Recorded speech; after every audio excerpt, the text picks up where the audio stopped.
à toutes et à tous, et bienvenue à cette table ronde intitulée « Recherche sur les causes et origines des cancers de l'enfant » que nous allons animer à 3 voix. Je suis Thomas Mercher de l'Institut Gustave Roussy et je serai accompagné de de Frédéric Brochard et Stéphane Vedren, toutes mes excuses.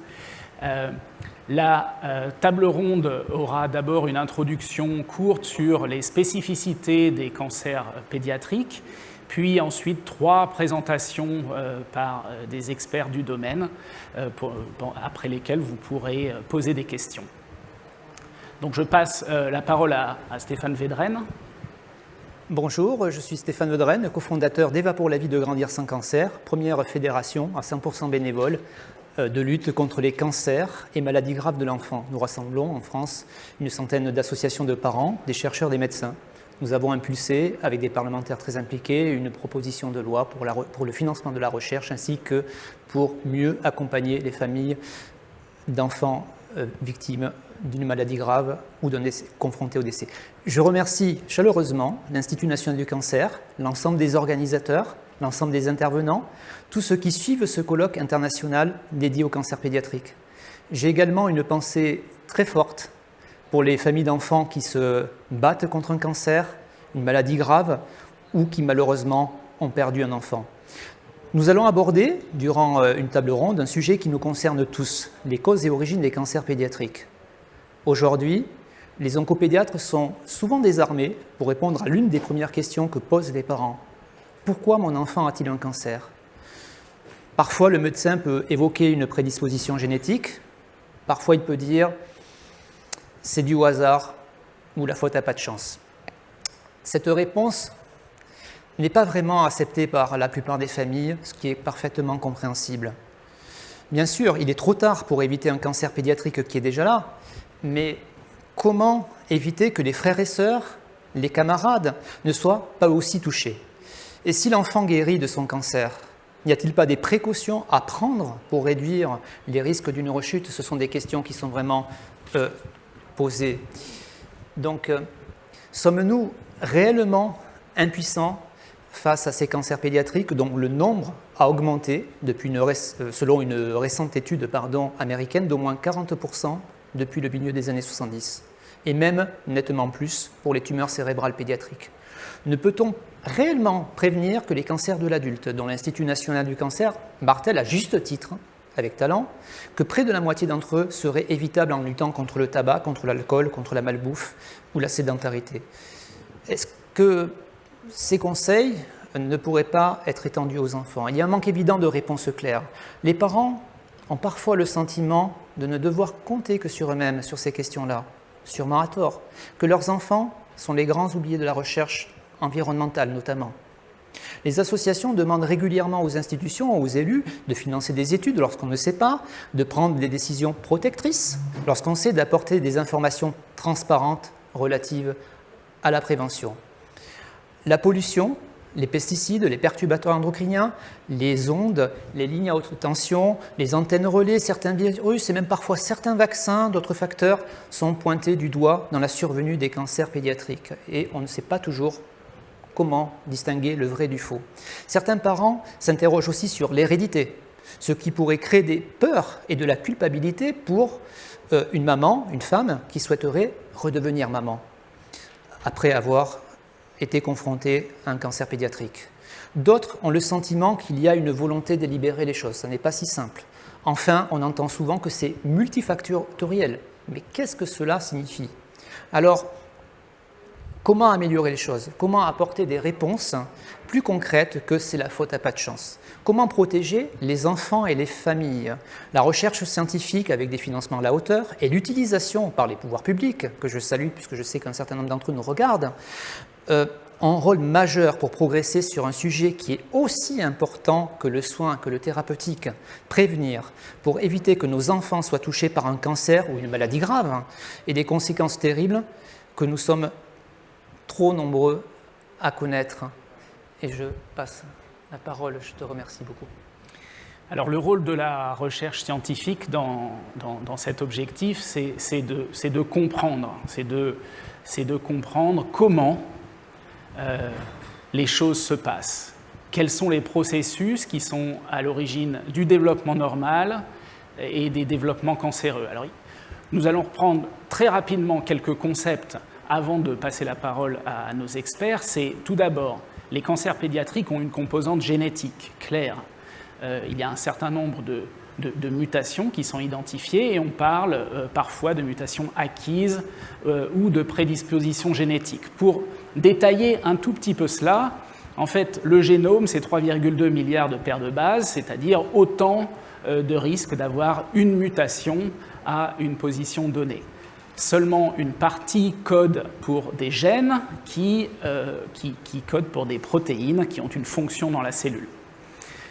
On parle de mutations et effectivement, la quasi-totalité des cancers pédiatriques présente une mutation identifiée à certains endroits. Vous pouvez voir ici que, de manière générale, les cancers pédiatriques, dans leur globalité, présentent moins de mutations que les cancers de l'adulte. Ça, c'est une réalité qui a été mise en évidence par les analyses de séquençage. On parle donc parfois de mutations somatiques, de mutations germinales, vous entendez peut-être ces termes. Alors, les mutations somatiques sont, sur la partie gauche, ici en bleu de l'écran, sont des mutations qui surviennent dans un type cellulaire donné uniquement et peuvent être à l'origine du développement du cancer. Les mutations germinales, également appelées prédispositions, sont en fait transmises par les parents et donc les enfants, dans leur globalité de leurs cellules, présentent une altération qui peut d'ailleurs ou pas prédisposer au développement d'un cancer. Alors cette composante génétique, elle n'est pas unique, c'est-à-dire qu'il y a également des composantes autres et on peut parler des composantes épigénétiques. Alors qu'est-ce que l'épigénétique? L'épigénétique, ce sont des mécanismes qui en fait contrôlent l'expression des gènes. On a vu ce que c'était un gène, c'est une succession de paires de bases. Et l'épigénétique, c'est la façon dont la cellule régule l'expression des gènes. Et c'est là que rentre en considération l'influence de l'environnement et le fait qu'il y a des différences entre le développement fœtal et le développement adulte. Pour illustrer cela de façon très schématique, en fait, vous avez en bas le noyau avec un brin d'ADN, et en fait, tous les autres participants de la cellule contribuent à réguler le fait que soit un gène est exprimé, soit il n'est pas exprimé. Ça peut être des facteurs de transcription qui se lient à l'ADN, ça peut être des signalisations d'une cellule voisine, ça peut être des facteurs de croissance, ça peut être le métabolisme de la cellule elle-même. Et il y a également d'autres facteurs. Une des illustrations peut-être de l'importance de l'épigénétique, c'est le fait que certaines altérations retrouvées dans les cancers pédiatriques montrent une forte association avec l'âge au diagnostic. Et une façon de montrer l'importance de l'épigénétique commence à être observée dans les laboratoires par des approches expérimentales. Ici, je vous parle d'une que je connais bien, qui a été réalisée dans notre laboratoire, où on peut exprimer une mutation dans des cellules qui sont tout à fait normales de souris, soit jeunes, dans des cellules embryonnaires, soit adultes. Et dans un cas, on a un développement leucémique rapide à partir de l'expression de cette mutation, alors que dans le cas de l'expression dans des cellules adultes, on n'a parfois pas de leucémie ou des développements très tardifs. Et en fait, donc, en partant d'une cellule normale, identique, avec la même génétique, on a des conséquences différentes, et c'est probablement le rôle de l'épigénétique qui est mis en évidence ici. D'autres facteurs sont importants pour le développement des cancers pédiatriques. Il y a une contribution d'une exposition à des facteurs de risque, et là vous entendrez la présentation de Dr Marek Bérard et Jacqueline Clavel qui vous présenteront un certain nombre de résultats et la méthodologie qu'il est nécessaire de mettre en œuvre pour comprendre quelle est la fraction qui est imputable à certaines expositions, à certains facteurs de risque. Et ça, c'est quelque chose qui est très important, la méthodologie. Et en fait, pour finir cette introduction très générale, il est évident que les développements cancéreux sont des processus multifactoriels et multi-étapes, et donc plusieurs de ces composantes rentrent en jeu dans le développement d'un cancer. C'est illustré ici de façon tout à fait simple, soit en haut en partant d'une cellule normale, soit en bas en partant d'une cellule qui a une prédisposition et qui nécessite donc moins d'événements pour aller au développement tumoral. Voilà. Il y a maintenant des évidences que les cancers pédiatriques ne sont pas des cancers miniatures de l'adulte, comme le dit Frédéric Brochard régulièrement, et c'est très vrai. Il y a des obstacles et des limites actuelles aux connaissances. Par exemple, on a une difficulté d'accès à des tissus pour les analyses. Les processus multifactoriels nécessitent des analyses dont parlera Dr Vincent Le Texier en troisième présentation. Et donc, je vais maintenant passer la parole à Frédéric Brochard. Tout ça pour dire qu'un effort général est nécessaire. C'est fait dans des consortiums de recherche, comme par exemple le consortium Connect AML ou React4Kids, qui sont adossés à des bases de données dont on parlera en troisième présentation. Et ces analyses font aussi l'objet de recherches au sein du consortium PEDIAC qui vient de commencer cette année. Frédéric, je vous laisse la parole. Merci Thomas. Bonjour à toutes et à tous. Merci de me permettre de représenter un collectif qui s'appelle Gravir. Je suis moi-même membre d'une association Hubert Gouin Enfance et Cancer. Nous regroupons l'ARC, la Ligue, Princesse Margot, Imagine for Margot, Lisa Forever, Appel, Association Laurette Fugain, Les Petits Citoyens, la Société française de lutte contre les cancers pédiatriques qui rejoint l'ensemble des oncopédiatres et la Fondation BMS. Quel plus beau défi s'offre à nous? De permettre aux enfants, aux jeunes adultes et aux adolescents de pouvoir vaincre leur cancer. Si on prend la recherche qui a permis de permettre à Gagarine jusqu'à Thomas Pesquet de travailler fabuleusement au niveau de la conquête de l'espace, nous ouvrons les mêmes espoirs dans la conquête contre les cancers pédiatriques. Et nous espérons vraiment qu'aujourd'hui, nous démarrons la co-construction de la fusée qui va permettre un jour d'atteindre la planète où il n'y aura pas de cancer pour enfants, ou en tout cas la totalité des cancers seront guéris. Et je vais commencer par interroger Perrine Marek-Bérard, oncologue pédiatre et qui est la responsable du service de l'oncologie pédiatrique à Lyon, de Marek-Bérard, au niveau de la recherche, en lui demandant comment aujourd'hui la recherche fondamentale va permettre de faire sauter les plafonds de verre qui résistent encore à la totalité des recherches et permettent de mieux comprendre les cancers pédiatriques et de mieux les soigner. Merci beaucoup. Merci à tout le monde de m'avoir invité à effectivement partager un petit peu la vision médicale très clinique de comment cette recherche va nous aider à continuer à progresser. Je vais essayer de répondre peut-être du mieux que je peux à votre question, Monsieur Brochard, mais aussi à d'autres. Comment on va faire progresser les connaissances des causes des cancers, puisque c'est l'objet de cette table ronde en l'occurrence. Quelles sont les difficultés et les choses favorisantes qu'on rencontre, et puis quelles sont les voies d'espoir et de réussite au vu de l'expérience qu'on a.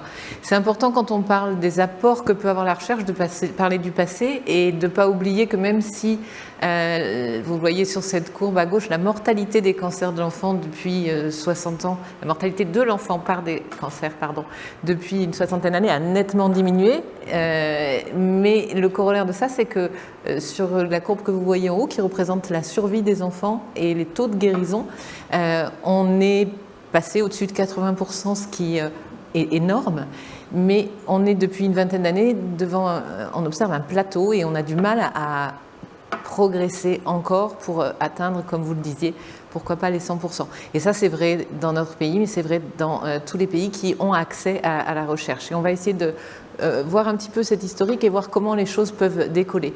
Cette historique, c'est un exemple là, mais vous voyez que les chiffres de 80% depuis 1995 n'ont quasiment pas bougé, et c'est un peu déconcertant quand on sait les efforts en termes de recherche clinique, par exemple, qui ont été faits.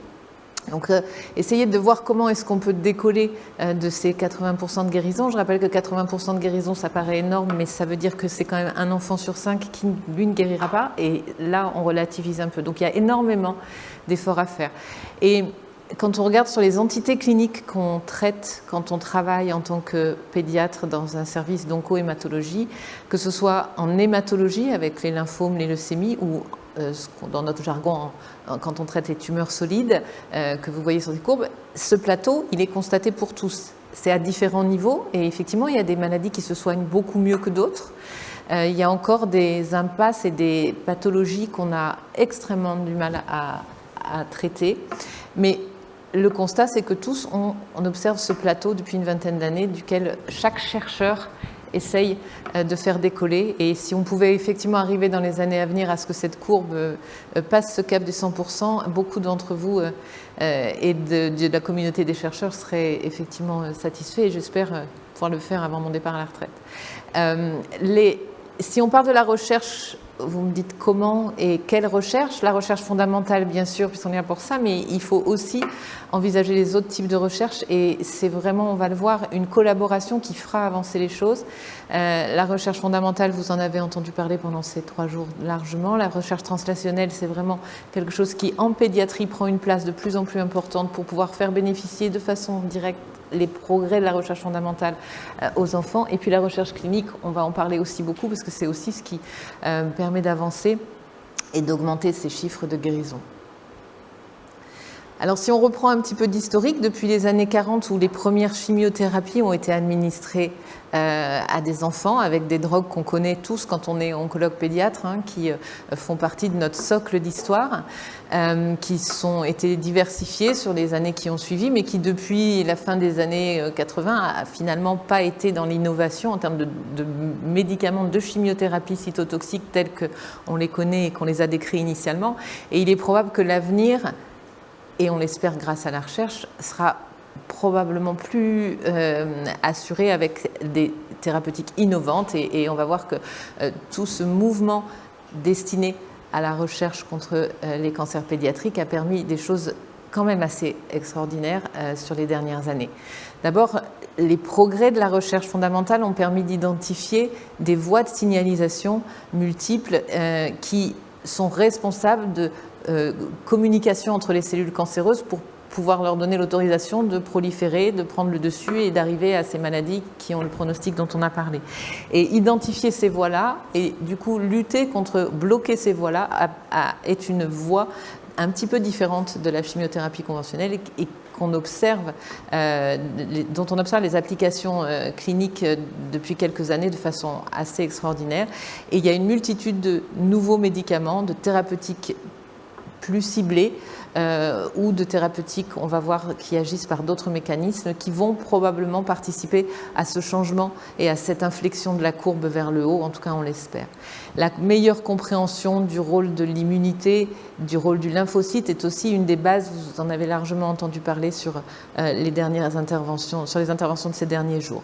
Et puis l'innovation, on a parlé de ce qu'a apporté le séquençage dans la compréhension de ces maladies, avec cette identification de telle différence entre le nombre d'anomalies moléculaires qu'on reconnaissait dans les cancers de l'enfant comparé au cancer de l'adulte. Et c'est un début de piste de compréhension et du coup de voie d'orientation des stratégies de recherche. Et puis l'innovation technologique avec, on en parlera tout à l'heure, tout ce qui est la gestion de l'intelligence artificielle et des big data.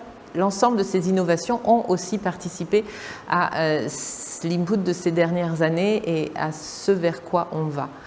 Des programmes tels que MAPIACT, dont vous avez tous probablement entendu parler, qui ont permis de se servir de l'identification de ces anomalies moléculaires pour sélectionner des thérapeutiques adaptées à la cellule malade chez les enfants, ont permis, depuis leur mise en place, de screener plus de 800 profils moléculaires chez des enfants, d'identifier plus de 300 d'entre eux, c'est les résultats récents actualisés de MAPIACT, pour identifier chez plus de 300 d'entre eux des anomalies moléculaires actionnables et pour prendre des décisions thérapeutiques avec des médicaments qui n'auraient probablement pas pu être accessibles hors ces programmes de recherche, et en l'occurrence dans le cadre du programme eSmart avec une centaine d'enfants qui ont pu bénéficier et pour la moitié d'entre eux dans le cadre d'essais par le programme eSmart de thérapeutiques ciblées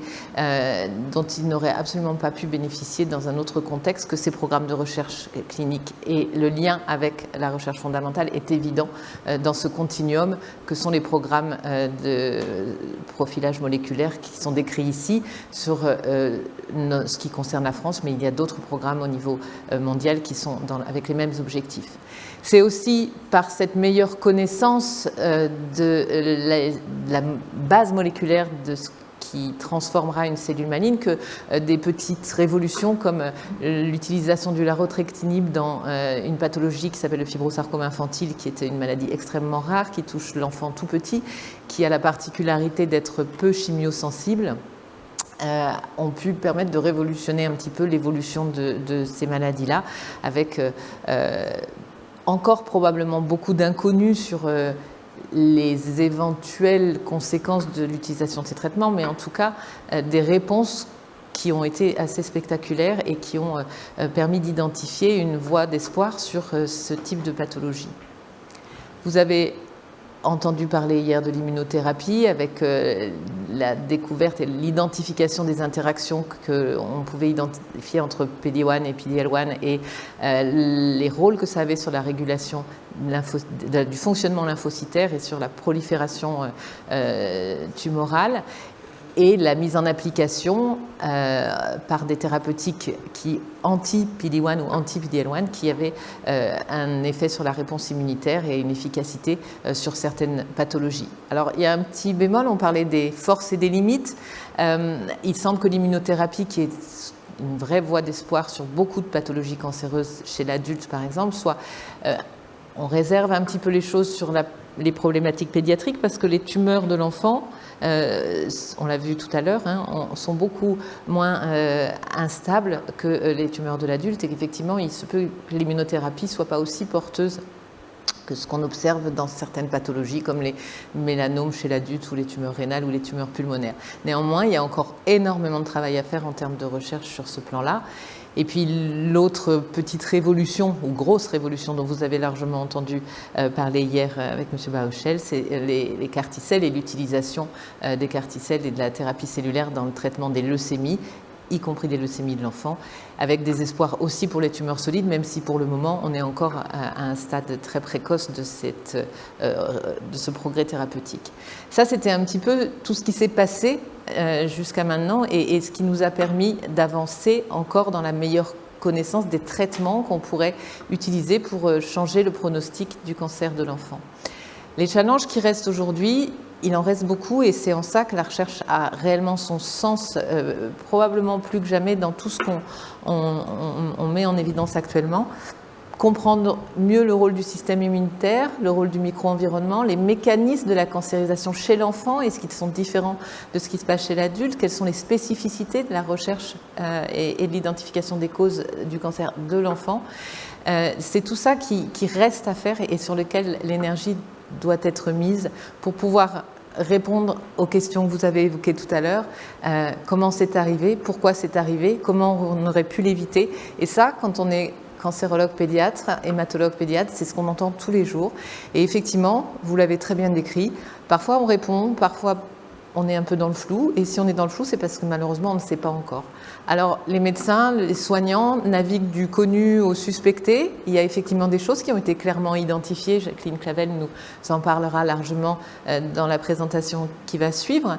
Les facteurs environnementaux, même si dans le cancer de l'enfant, les facteurs environnementaux sont probablement moins influents que chez l'adulte, mais c'est des choses qui sont encore en cours d'exploration. Les problématiques infectieuses, certaines pathologies comme le lymphome de Burkitt, qui a un lien de causalité fort avec un virus identifié, les facteurs d'exposition périnatale, et puis il y a même des facteurs socio-économiques qui ont été identifiés comme pouvant avoir une influence. Et dans ce domaine-là, la recherche peut nous aider par les études épidémiologiques. Alors on n'est pas dans le fondamental, mais on est dans la recherche aussi. Encore une fois, pour moi, elle n'est absolument pas à dissocier, parce que c'est toutes ces recherches ensemble qui feront progresser les choses. Les études expérimentales chez l'animal qui ont aussi une place dans les études épidémiologiques, on va le voir, voire même les études in vitro, pour mieux étudier des mécanismes et des processus qui amènent à ces facteurs de risque et à ces facteurs causaux des cancers pédiatriques. Et puis, il y a un domaine qui, lui aussi, a fait l'objet d'énormément de travaux de recherche, ce sont les facteurs génétiques, vous l'avez abordé tout à l'heure. La recherche fondamentale a extrêmement élargi les connaissances ces dernières années sur certaines maladies qui étaient identifiées depuis longtemps. On connaît le rétinoblastome et on décrit le rétinoblastome depuis plusieurs décennies. Mais on a identifié l'anomalie génétique responsable de ce cancer de façon plus tardive. Idem pour ce qu'on appelait le syndrome de Li-Fraumeni, pour lequel la mutation P53 a été identifiée plus tardivement. Puis plus récemment, des anomalies comme Dicer ou comme Smark-Bowen qui sont effectivement en lien avec des syndromes qui avaient été décrits. Donc on arrive, grâce à ces progrès de la biologie moléculaire et de la génétique, de l'analyse du génome de la tumeur et du génome constitutionnel, à identifier de façon beaucoup plus précise le mécanisme initial et le mécanisme causal. Et on identifie du coup probablement approximativement 8 à 10% des cancers qui sont sous-tendus par une anomalie génétique, ce qui permet quand même de répondre à cette question récurrente des parents, est-ce que c'est nous qui lui avons transmis? Et beaucoup de cancérologues pédiatres sont confrontés à cette question-là. Alors à quel moment on doit suspecter une origine génétique? Il y a des facteurs qui nous orientent dans notre pratique. Quand une histoire familiale est troublante, avec un nombre de cancers un peu important, quand il y a un syndrome sous-jacent, quand il y a des types de cancers particuliers qui sont plus du spectre de certains syndromes prédisposants, quand il y a certaines particularités anatomopathologiques ou génomiques qui nous orientent aussi, quand on a parfois un enfant qui se présente avec une tumeur des deux reins ou une tumeur qui arrive décalée dans le temps avec plusieurs cancers différents. Donc il y a des facteurs qui nous font dire, là il y a besoin d'aller explorer la génétique pour pouvoir répondre à ces questions-là. Et c'est quelque chose c'est réellement la recherche qui a amené à une pratique qui devient de plus en plus omniprésente dans notre soin et dans notre pratique quotidienne, qui sont l'oncogénétique, avec des solutions qui peuvent être apportées à ces enfants et à ces familles. À tel point que même dans des programmes comme France Médecine Génomique, dont vous avez là aussi largement entendu parler, le groupe génétique et cancer qui a été identifié comme une préindication d'un screening moléculaire systématique a permis d'obtenir ces identifications chez l'enfant aussi, et actuellement certains enfants ont pu bénéficier d'un séquençage moléculaire sur les problématiques d'oncogénétique et de suspicion.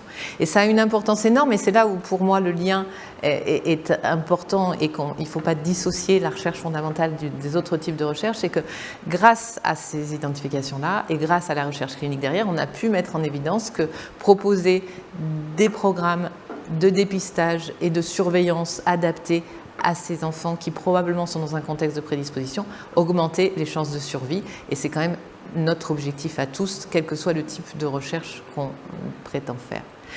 Alors, les scientifiques aussi se posent des questions. Ce n'est pas parce qu'ils sont scientifiques qu'ils connaissent tout, effectivement, et c'est ce qui motive leur recherche. Des questions sur la cancérogénèse, sur le lien avec le développement, sur le lien avec le rôle de l'environnement, les variations temporelles, les variations géographiques dont Jacqueline Clavel va nous parler. Par quoi sont-elles sous-tendues en termes fondamentaux? Le cancer de l'enfant a effectivement une origine multiple, on ne le dit que trop peu. Les facteurs développementaux, facteurs individuels, les facteurs environnementaux sont à combiner pour pouvoir expliquer le mécanisme causal du cancer pédiatrique. L'un des facteurs qui est compliqué aussi, c'est la rareté de ces maladies, ce qui fait que les paramètres sont extrêmement complexes à prendre en compte pour les chercheurs et qu'il y a réellement la nécessité d'une approche multidisciplinaire. Et on va voir que la recherche s'oriente vers cette approche de plus en plus multidisciplinaire, du fondamental de la cellule jusqu'à la clinique et à l'application. La recherche, c'est aussi de la recherche épidémiologique. On va en apprendre beaucoup sur toutes les méthodologies de recherche en termes de registres, d'études sur l'environnement, d'études cas témoins dont Jacqueline va nous parler. Et ça fait partie des choses qui nous aideront à mieux comprendre l'origine. La recherche fondamentale et la recherche de transfert aussi. On a parlé du séquençage et des progrès qui ont été faits sur la connaissance des anomalies moléculaires. il y a des programmes qui actuellement se penchent sur l'identification d'études moléculaires pour mieux étudier les profils des tumeurs, pour identifier des hypothèses développementales et utiliser les analyses omiques à cet effet-là. Et puis il y a des choses qui sont de plus en plus fréquentes et qui sensibilisent beaucoup les chercheurs actuellement, et tous ceux qui ont assisté à ces 3 jours sont effectivement vus par ce genre de démarche, d'essayer de travailler ensemble en associant les différentes voies de recherche. Par exemple, l'étude des facteurs environnementaux sur la cancérogénèse, l'idée d'identifier des biomarqueurs d'exposition et d'effet pour mieux expliquer les mécanismes de mieux expliquer les mécanismes de la cancérogénèse sont l'objet de beaucoup de travaux de recherche actuellement.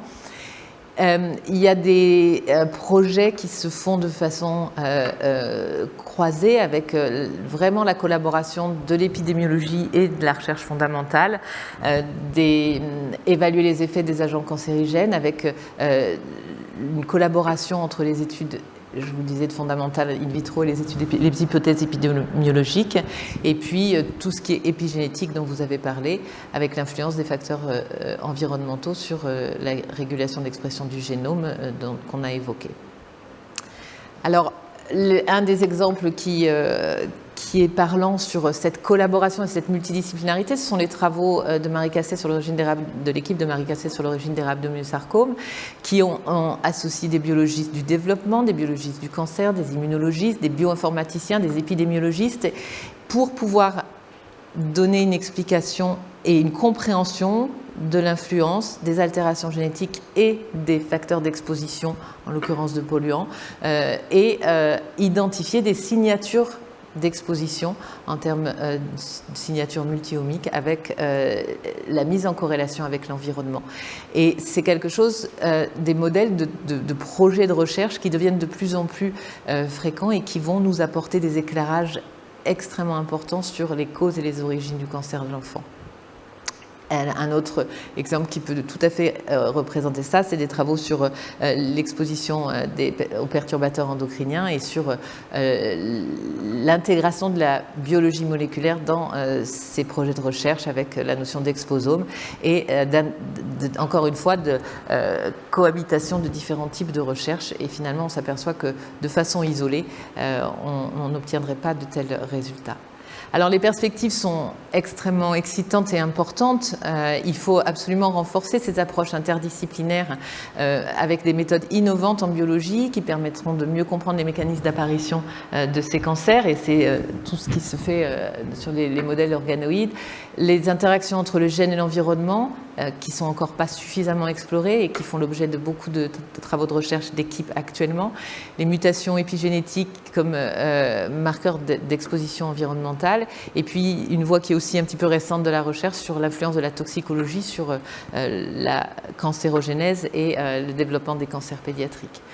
Et ça, on pourra mener à bien ces projets et ces approches, et l'INCa l'a bien compris dans les différents appels d'offres qui ont récemment été soumis et proposés aux équipes de recherche, avec des appels d'offres comme l'origine et cause des cancers de l'enfant ou Iris Hagen, qui orientent vers la recherche de ces explications sur des modèles développementaux du cancer de l'enfant.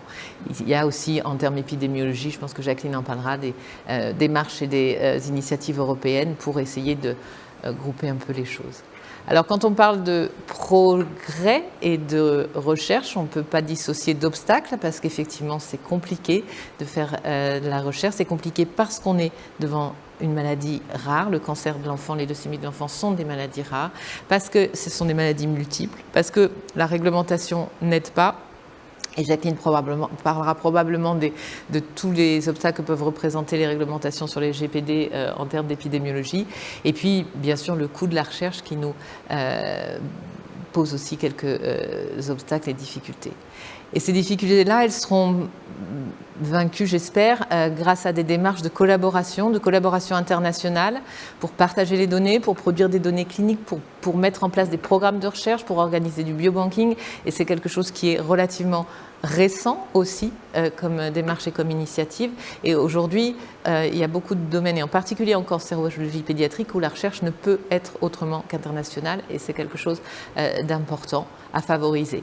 Et puis il y aura la collaboration entre les équipes de recherche, et c'est là aussi ce que l'INCa a extrêmement bien ciblé dans les derniers appels d'offres qui ont été proposés, avec le but de faire travailler ensemble des équipes de recherche qui travaillent dans des domaines différents, qui travaillent même pourquoi pas pour des tranches d'âge différents, pas spécifiquement limité à l'enfant, des consortiums de recherche en épidémiologie, des réseaux d'équipes de chercheurs comme React4Kids ou des équipes multidisciplinaires comme les CRLCC ou d'autres équipes. Et c'est cette collaboration qui permettra de faire avancer les choses, et les 3 jours qui ont été proposés par l'INCa sur ce colloque international le montrent bien, et je crois que c'est effectivement quelque chose d'extrêmement porteur.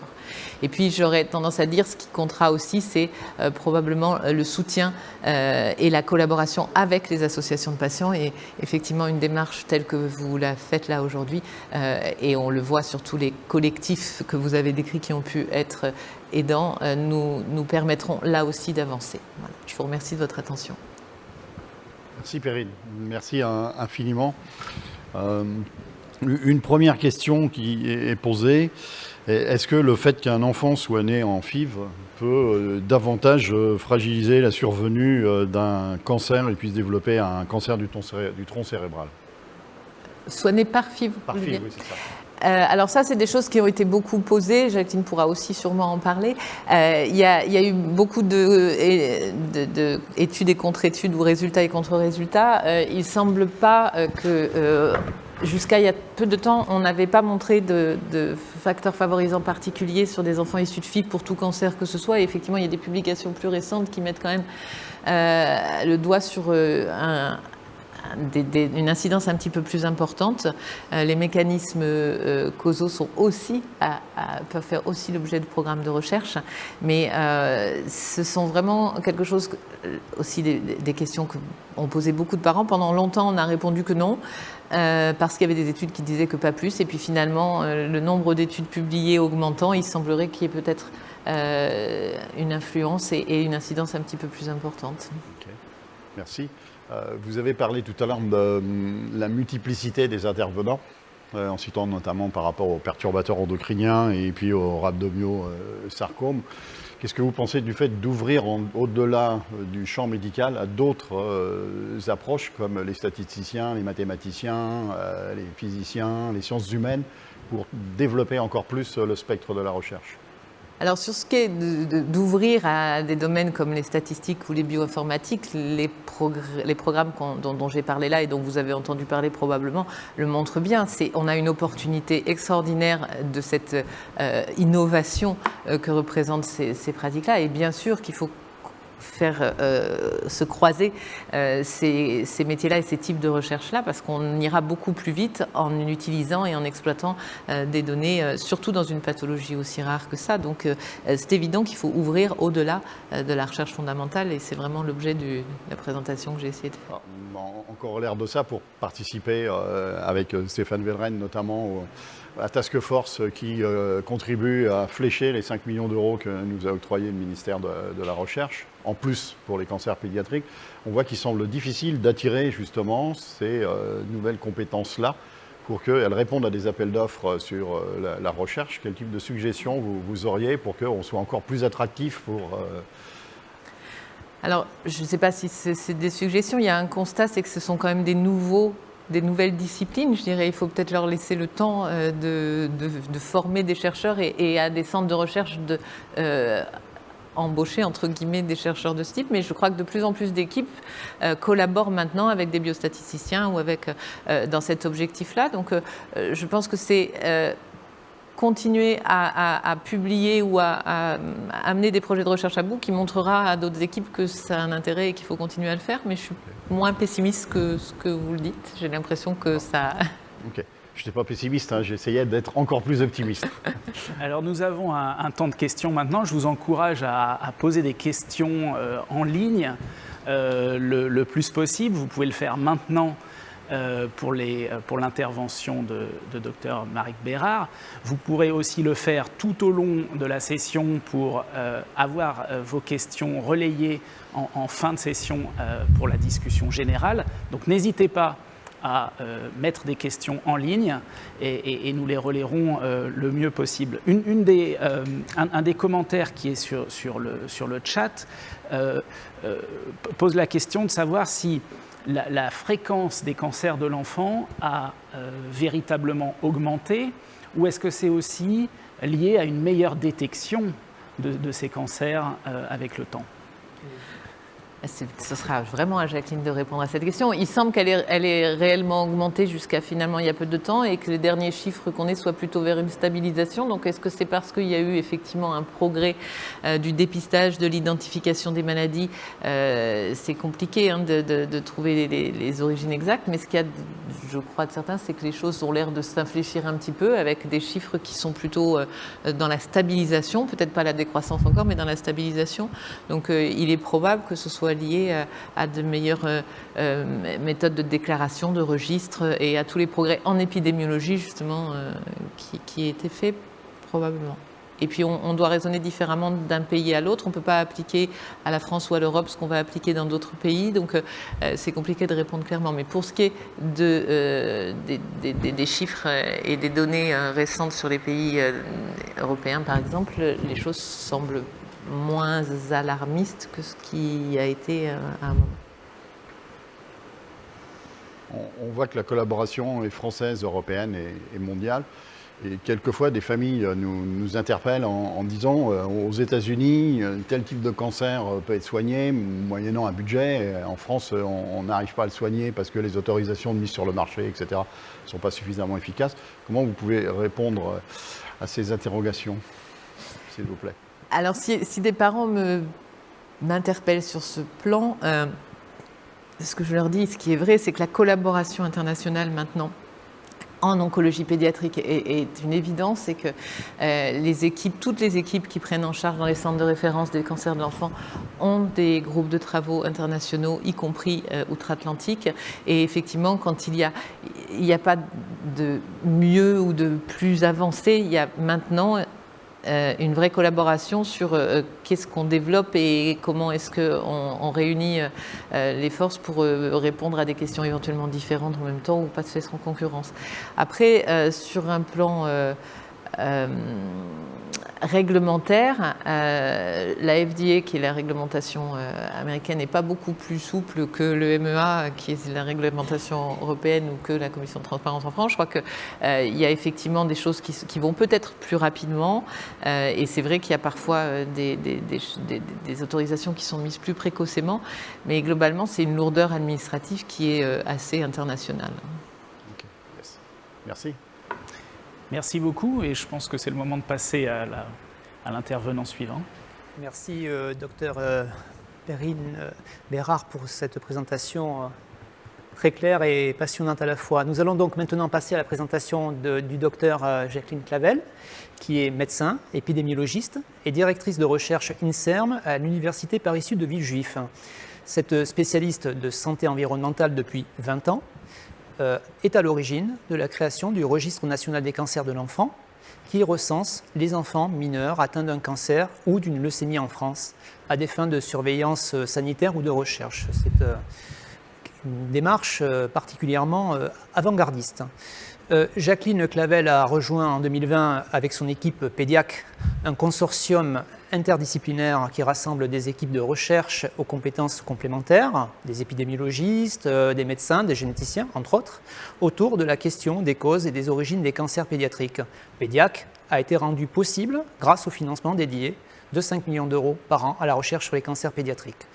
Comme pour les traitements, il y a des besoins de recherche spécifiques aux enfants pour progresser sur une question de recherche à la finalité majeure pour les enfants, pour les familles et finalement pour notre société tout entière, mieux prévenir les cancers et les maladies pédiatriques. Jacqueline va donc faire un tour d'horizon de ses travaux, passer en revue des axes importants de la recherche épidémiologique, ce que l'on sait, notamment sur les facteurs environnementaux. Merci. Effectivement, alors je vais commencer en disant des aspects, en parlant d'aspects qui ont déjà été évoqués par mes prédécesseurs, en particulier pour dire qu'avant tout, les cancers de l'enfance sont des cancers précoces qui ont un début intra-utérin et qui commencent leurs premières étapes à un moment où énormément de mécanismes permettent de différencier et de constituer les différents organes.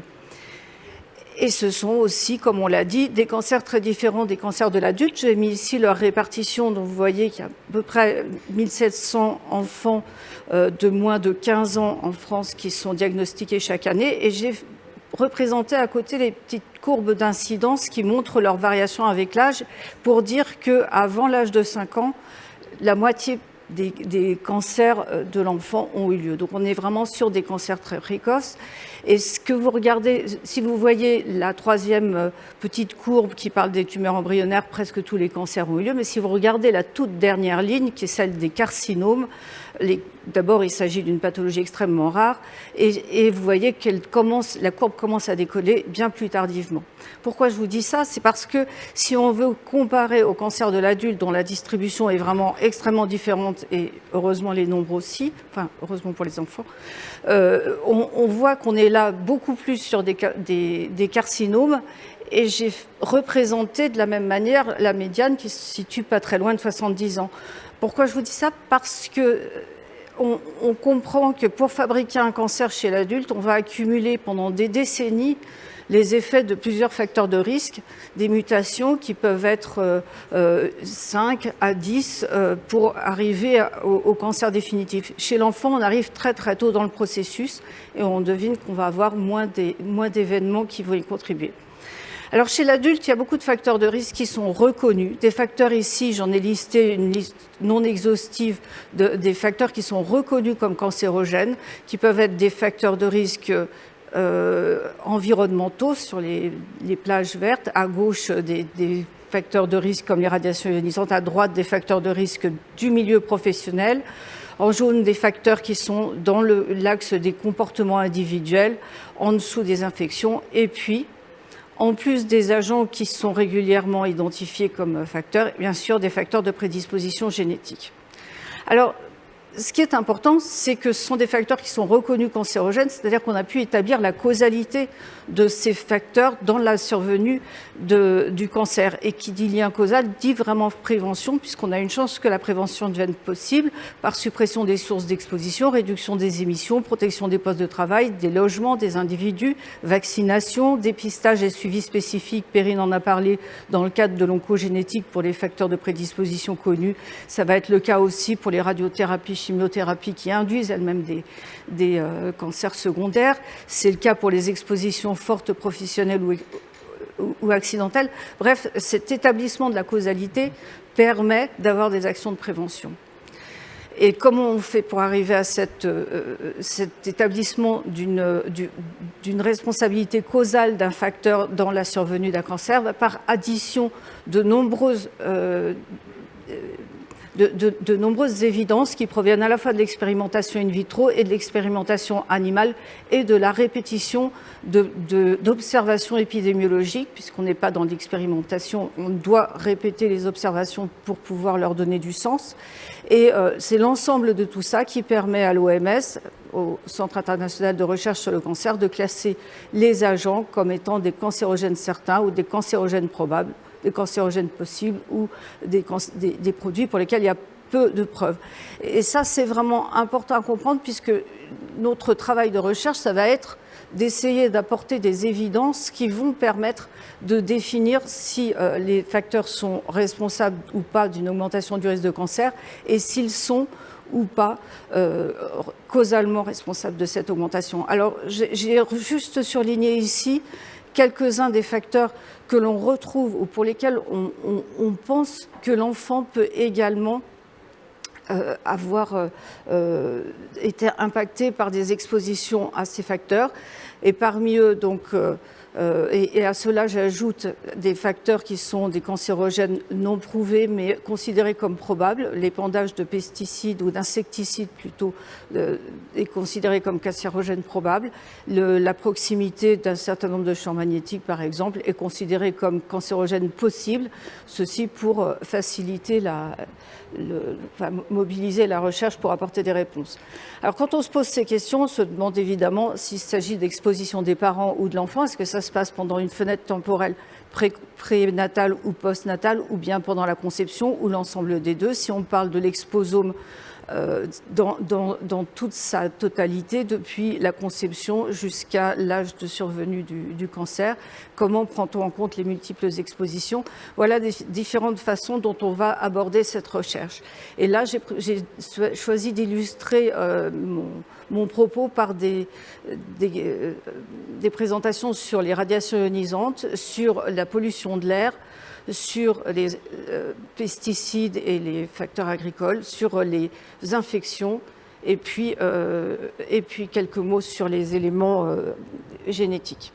Alors pour commencer, sur les radiations ionisantes, je ne vais pas m'attarder sur les effets qui sont des carcinogènes prouvés, juste pour montrer une échelle qui est celle de 100 000 microsieverts, qui correspond aux informations qui depuis toujours basent notre connaissance du risque cancérogène, qui est l'observation des survivants des bombardements d'Hiroshima et Nagasaki, et pour lesquels vous voyez sur la courbe ici que les enfants qui ont été exposés à l'âge de 5 ans ont une augmentation du risque de leucémie plus importante que ceux qui ont été exposés à l'âge de 10 ans, avec bien entendu des informations qui nous manquaient par tous ceux qui étaient morts juste après l'explosion.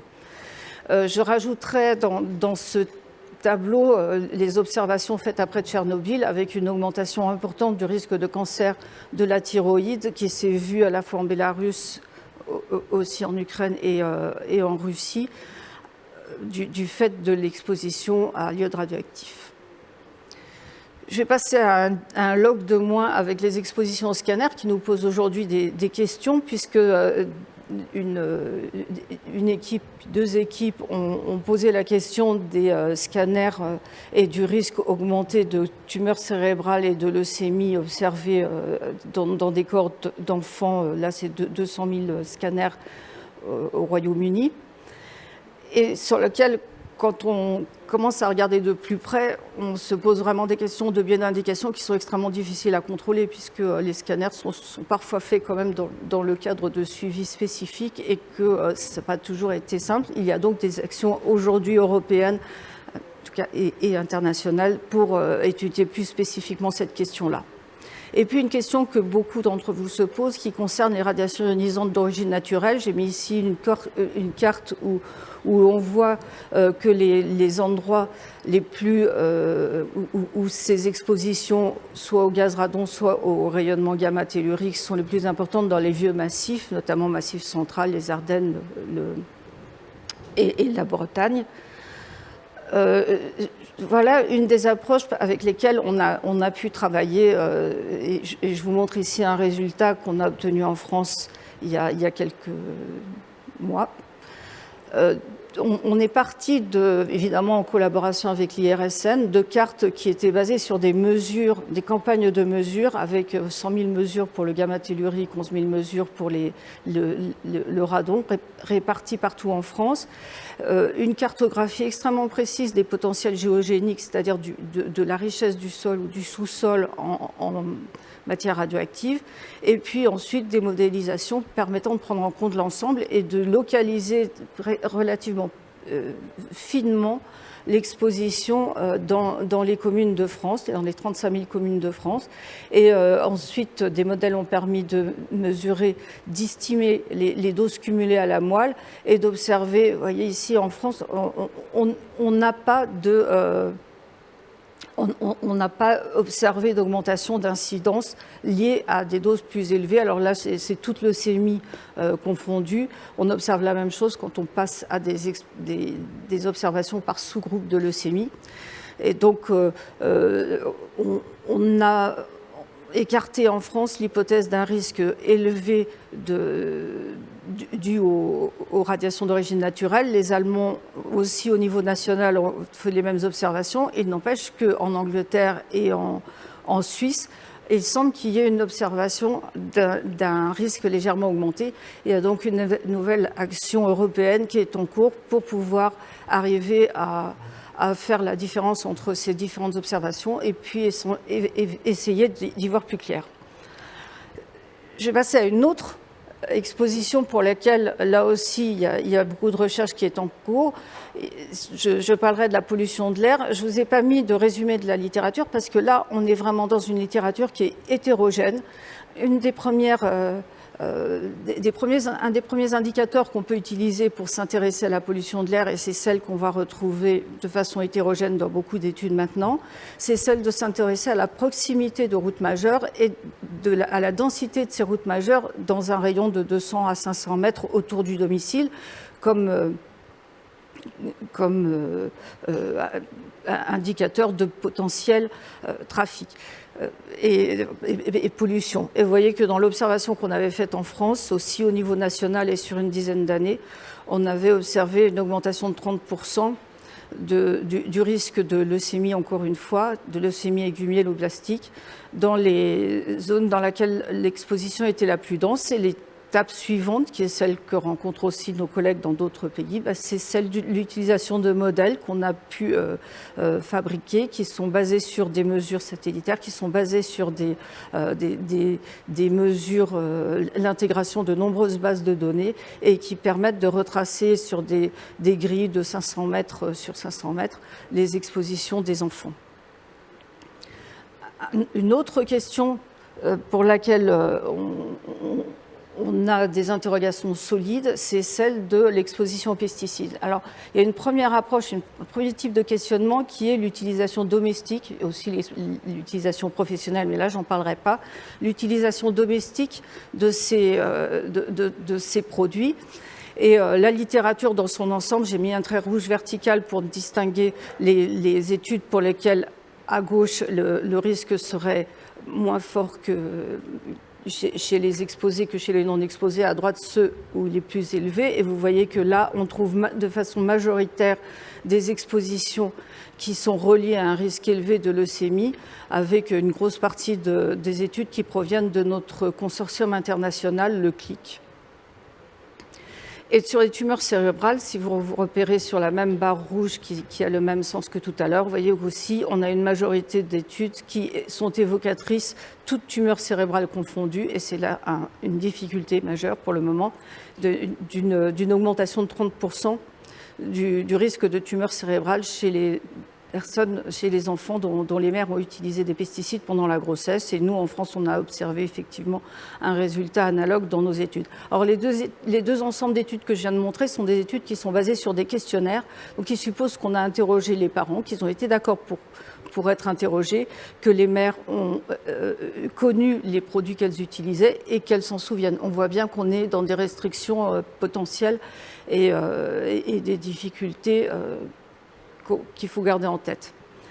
Une autre approche, une autre façon d'aborder la question, c'est la proximité des activités agricoles dans la commune d'habitation. Il y a quand même un certain nombre de petits Français, à peu près 50%, qui vivent en zone rurale, et la viticulture est une des cultures pour lesquelles on s'est le plus posé de questions, parce que c'est probablement celle ou l'une de celles pour lesquelles il y a le plus d'applications de produits. Une première approche qui est un petit peu grossière, c'était d'étudier l'incidence des leucémies selon qu'on vit dans une commune où cette part de viticulture est plus importante ou pas. Et là, on a observé une légère augmentation de près de 20% pour les leucémies lymphoblastiques dans les communes pour lesquelles la viticulture prenait plus de 25% du territoire.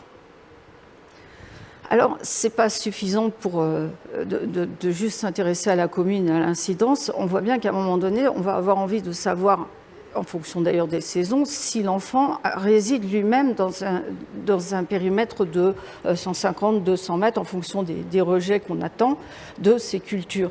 Et là, on a abordé une autre question, la question différemment, c'est-à-dire avec des systèmes d'information géographique qui localisent c'est les GPS, précisément les domiciles, et qui localisent l'ensemble, qui identifie les cultures tout autour du domicile dans des rayons successifs.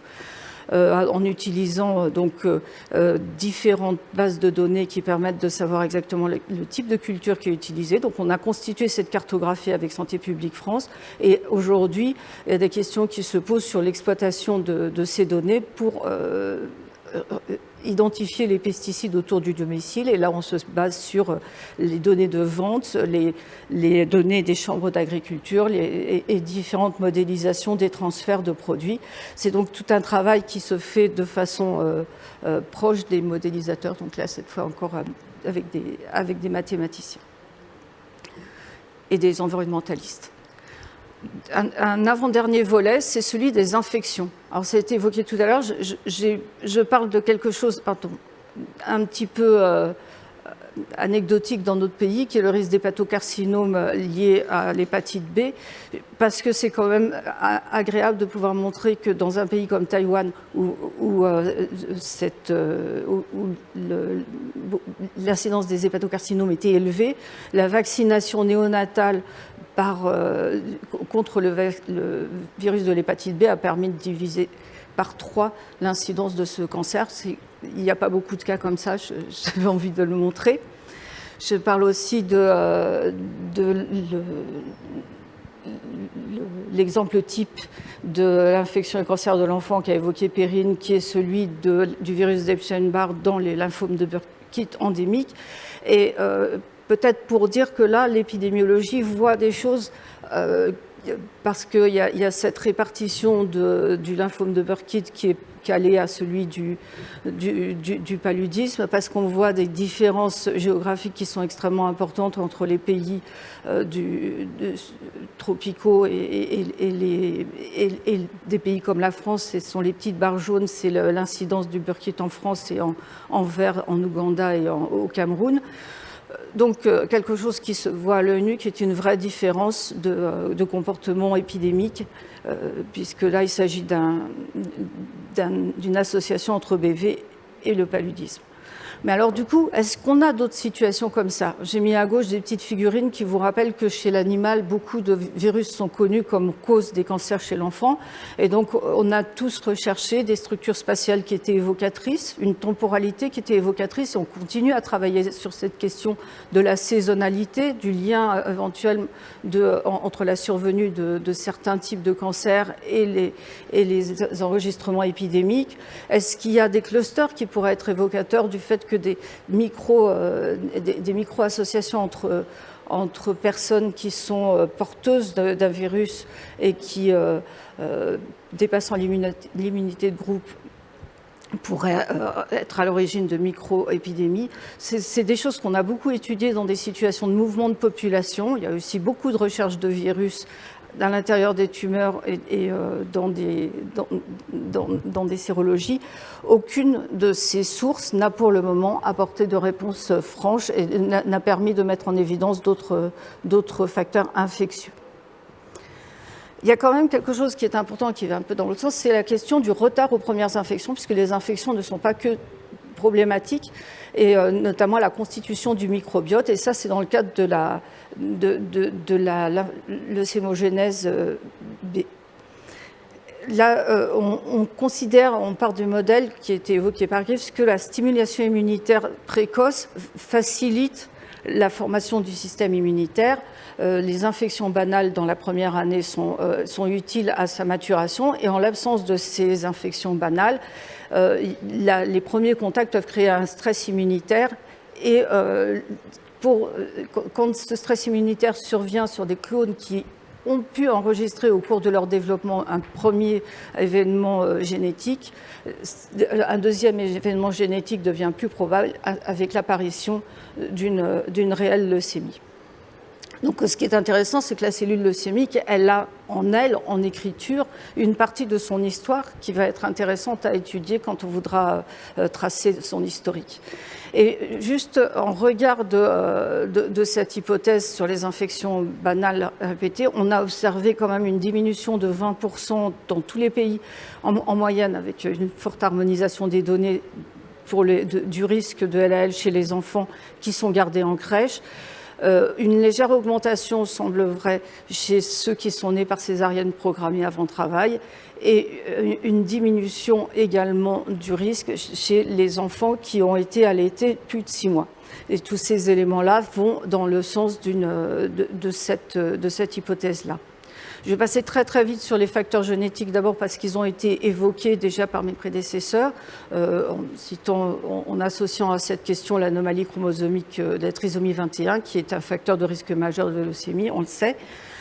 Pour dire que ce dont on s'est rendu compte depuis une quinzaine d'années, c'est que des polymorphismes génétiques, ce qui font non pas qu'on a une maladie, mais qu'on est divers les uns et les autres et qu'on a des constitutions qui sont légèrement différentes, que ces polymorphismes génétiques peuvent être associés à un risque accru de leucémie. On a des polymorphismes, des allèles qui sont présents chez 40% des gens et qui augmentent qui quasiment double le risque de leucémie.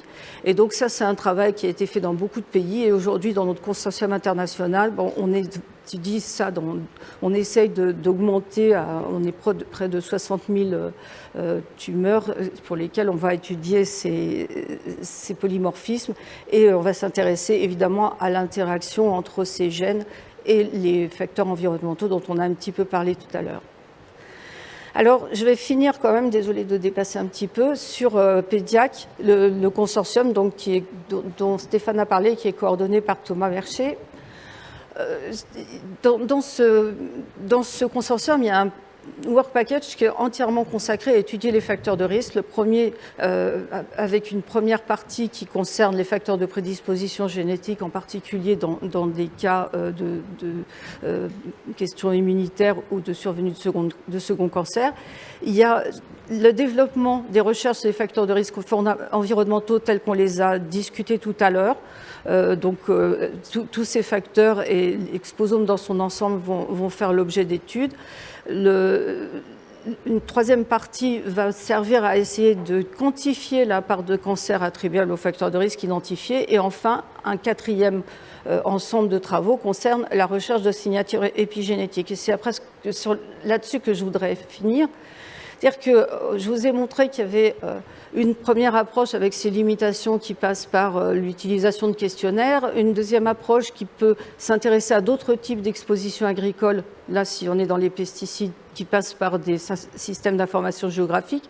Et puis, il y a cette envie de trouver une signature épigénétique qui pour le moment n'existe pas et qui nous permettrait, le jour où on rencontre un enfant, de pouvoir retracer son histoire d'exposition et de pouvoir voir si elle se relie à son histoire pathologique. Et donc, c'est le travail d'une équipe du cirque d'essayer de mettre en évidence, cette fois chez des mères qui ont été exposées pendant leur grossesse à des pesticides, l'existence ou pas d'anomalies du méthylome qui pourraient ensuite servir de marqueur d'exposition dans une cohorte quand on s'intéresse aux enfants qui sont malades et retrouver ceux qui ont été exposés et ceux qui n'ont pas été. Alors, voilà, je termine là. Je voudrais quand même dire qu'aujourd'hui, l'effort général, c'est celui de collaborer énormément. Là, on a vraiment au sein de PEDIAC une approche multidisciplinaire de l'exposome, mais également de l'ensemble de la pathologie. C'est quelque chose. Les épidémiologistes sont maintenant très associés au niveau international, que ce soit pour les registres ou pour d'autres aspects. Et on est aussi au moment où le big data s'offre à nous et avec l'accès aux données de l'assurance maladie et d'un certain nombre de choses, ben voilà, on arrive à avoir de nouvelles perspectives. Désolée pour le dépassement. Merci beaucoup Jacqueline, docteur Jacqueline Clavel, pour cette présentation très complète qui rappelle que la science a identifié d'une façon claire des facteurs cancérogènes chez l'adulte, aussi chez l'enfant, mais qu'il faut aller plus loin pour encore mieux protéger les familles. On a une première question qui me fait sourire parce que c'est quelque chose qu'on a souvent évoqué. Un des obstacles étant le manque de données, est-il prévu de systématiser, comme dans le cadre d'études épidémiologiques, une collecte d'informations détaillées auprès des familles au moment d'un diagnostic, par exemple, antécédents familiaux, lieu de vie, exposition pendant la grossesse, etc. selon cette personne, les registres sont un peu trop limités. En gros, on parle de la systématisation finalement de la récolte de données dans cette question. Oui, alors je crois vraiment que c'est dans les tuyaux de l'INCa aujourd'hui que de rendre systématique l'administration d'un questionnaire. C'est quelque chose qu'on avait cherché à faire effectivement, avec la limite qu'on a évoquée tout à l'heure. Donc ça sera complété avec d'autres types de données, notamment on a évoqué par exemple tout à l'heure la question de l'aide médicale à la procréation.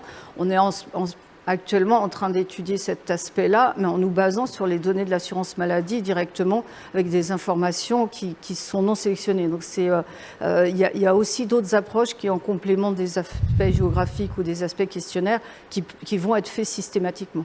Mais ça, oui, c'est évoqué. Et d'une façon très pratique, comment peut-on faire pour transformer ces travaux, ces faits, en actes qui soient plus forts, tant au niveau de la protection individuelle, mais que collective? Est-ce qu'il n'y a pas des mesures, des décisions fortes qui pourraient être prises, y compris en termes d'information de la part des autorités, pour permettre de faire en sorte, parce que finalement ce qui se dit souvent, c'est qu'il y a beaucoup d'ignorance sur ce sujet-là, une information qui mérite d'être mieux connue.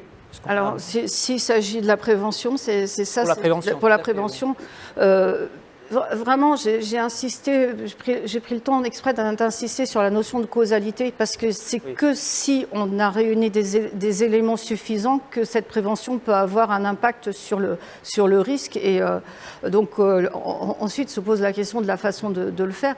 Mais il faut bien voir que, par chance, un certain nombre de mesures de prévention qui sont prises chez l'adulte, ou qui sont prises pour l'écologie, ou qui sont prises pour d'autres pathologies que celle du cancer, ont aussi un impact sur les enfants, et donc peuvent aussi protéger les enfants de risques liés à différents polluants. Et une question également qui est posée, c'est un peu dans la même lignée, c'est peut-être pour Perrine. Les oncologues pédiatres connaissent-ils les grilles de santé? J'imagine les résultats, évoqués ici. En d'autres termes, est-ce que finalement vous estimez être suffisamment bien informé de ces données épidémiologiques pour pouvoir après les retranscrire aux familles? Je pense que la communauté des oncologues pédiatres est beaucoup dans le partage des connaissances. La Société française du cancer de l'enfant réunit effectivement tous les centres qui traitent des enfants atteints de cancer ou de leucémie. Et le partage de l'information des résultats des études scientifiques est vraiment très online, et à partir du moment où on est impliqué dans ces démarches-là, on est informé des publications, des résultats des études épidémiologiques, et on peut retransmettre cette information aux familles. La difficulté, Jacqueline l'a dit, j'ai cité des exemples, c'est qu'il y a beaucoup de choses qui sont encore très incertains et sur lesquels on est prudent. Donc affirmer des choses, la question qui m'a été posée tout à l'heure est effectivement une question compliquée, parce que ces données, elles évoluent. Donc il y a des choses dont on est certain maintenant, et des choses qui sont suspectées, sur lesquelles on est parfois un petit peu prudent, effectivement. Et en tout cas, dire à des familles, oui, là, on est effectivement dans assez d'arguments pour penser qu'il y a un lien de causalité, ça concerne finalement pas énormément d'agents causaux. Et par contre, dire, voilà, les rassurer sur le fait que non, il n'y en a pas, parfois c'est très compliqué. Donc même en étant très informé, on est parfois un petit peu limité sur les réponses qu'on peut leur donner. Et une des choses peut-être qu'il faut souligner, c'est que la connaissance augmente de façon très régulière. On a eu une présentation brillante par Stephen Shannock hier, que vous avez peut-être entendu, qui parlait dans un sous-type de cancer, l'ostéosarcome, de 28% de prédisposition génétique potentielle, un chiffre qui était bien en deçà il y a quelques mois ou voire quelques années. Et donc les progrès sont vraiment constants, et c'est des choses où à la fois le public, les oncologues médicaux, les chercheurs, tout le monde se met... tout le monde avance dans cette direction-là et a besoin d'intégrer ces informations-là. Alors, une question rapide, vous avez parlé du microbiote, et j'en ai entendu plus parler, parce que je sais que Perrine y est attachée également. On sait que pour certains cancers d'adultes, il y a des bactéries identifiées dans le microbiote qui sont sécrétées de façon plus importante et qui permettent de pouvoir soigner des cancers d'adultes plus facilement, notamment avec l'impact de la sérotonine. Qu'en est-il au niveau des enfants? Avez-vous aussi des recherches dans ce domaine? Sur la thérapeutique, je sais qu'il y en a, mais je ne les connais pas. C'est toi qui peux répondre.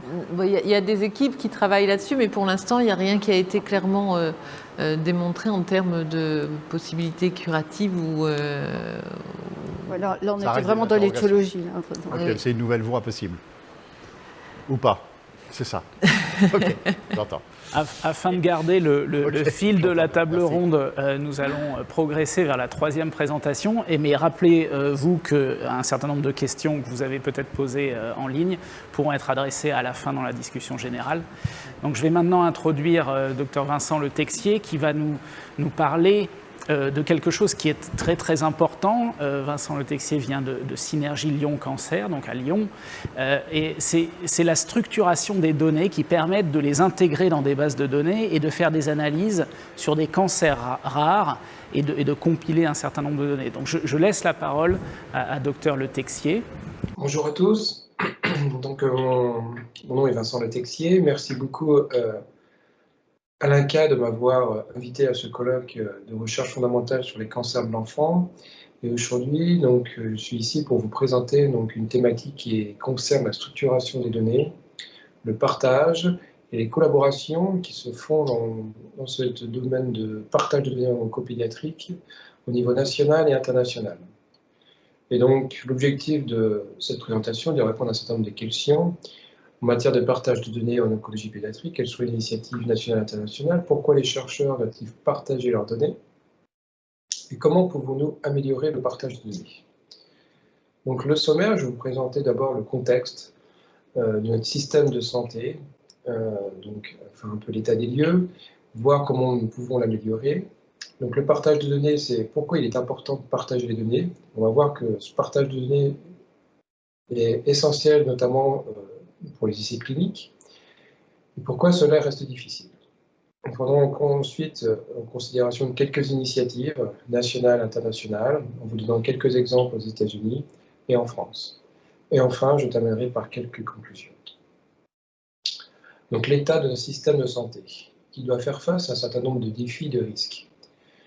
Les patients, les cliniciens et les chercheurs ont des besoins convergents et divergents malgré l'objectif commun d'améliorer la santé de ces patients. Les patients ont besoin de plus de soutien, de conseils, de retours d'expérience. Et les cliniciens ont besoin de moins, surtout essentiellement, ils ont besoin de temps pour examiner les données.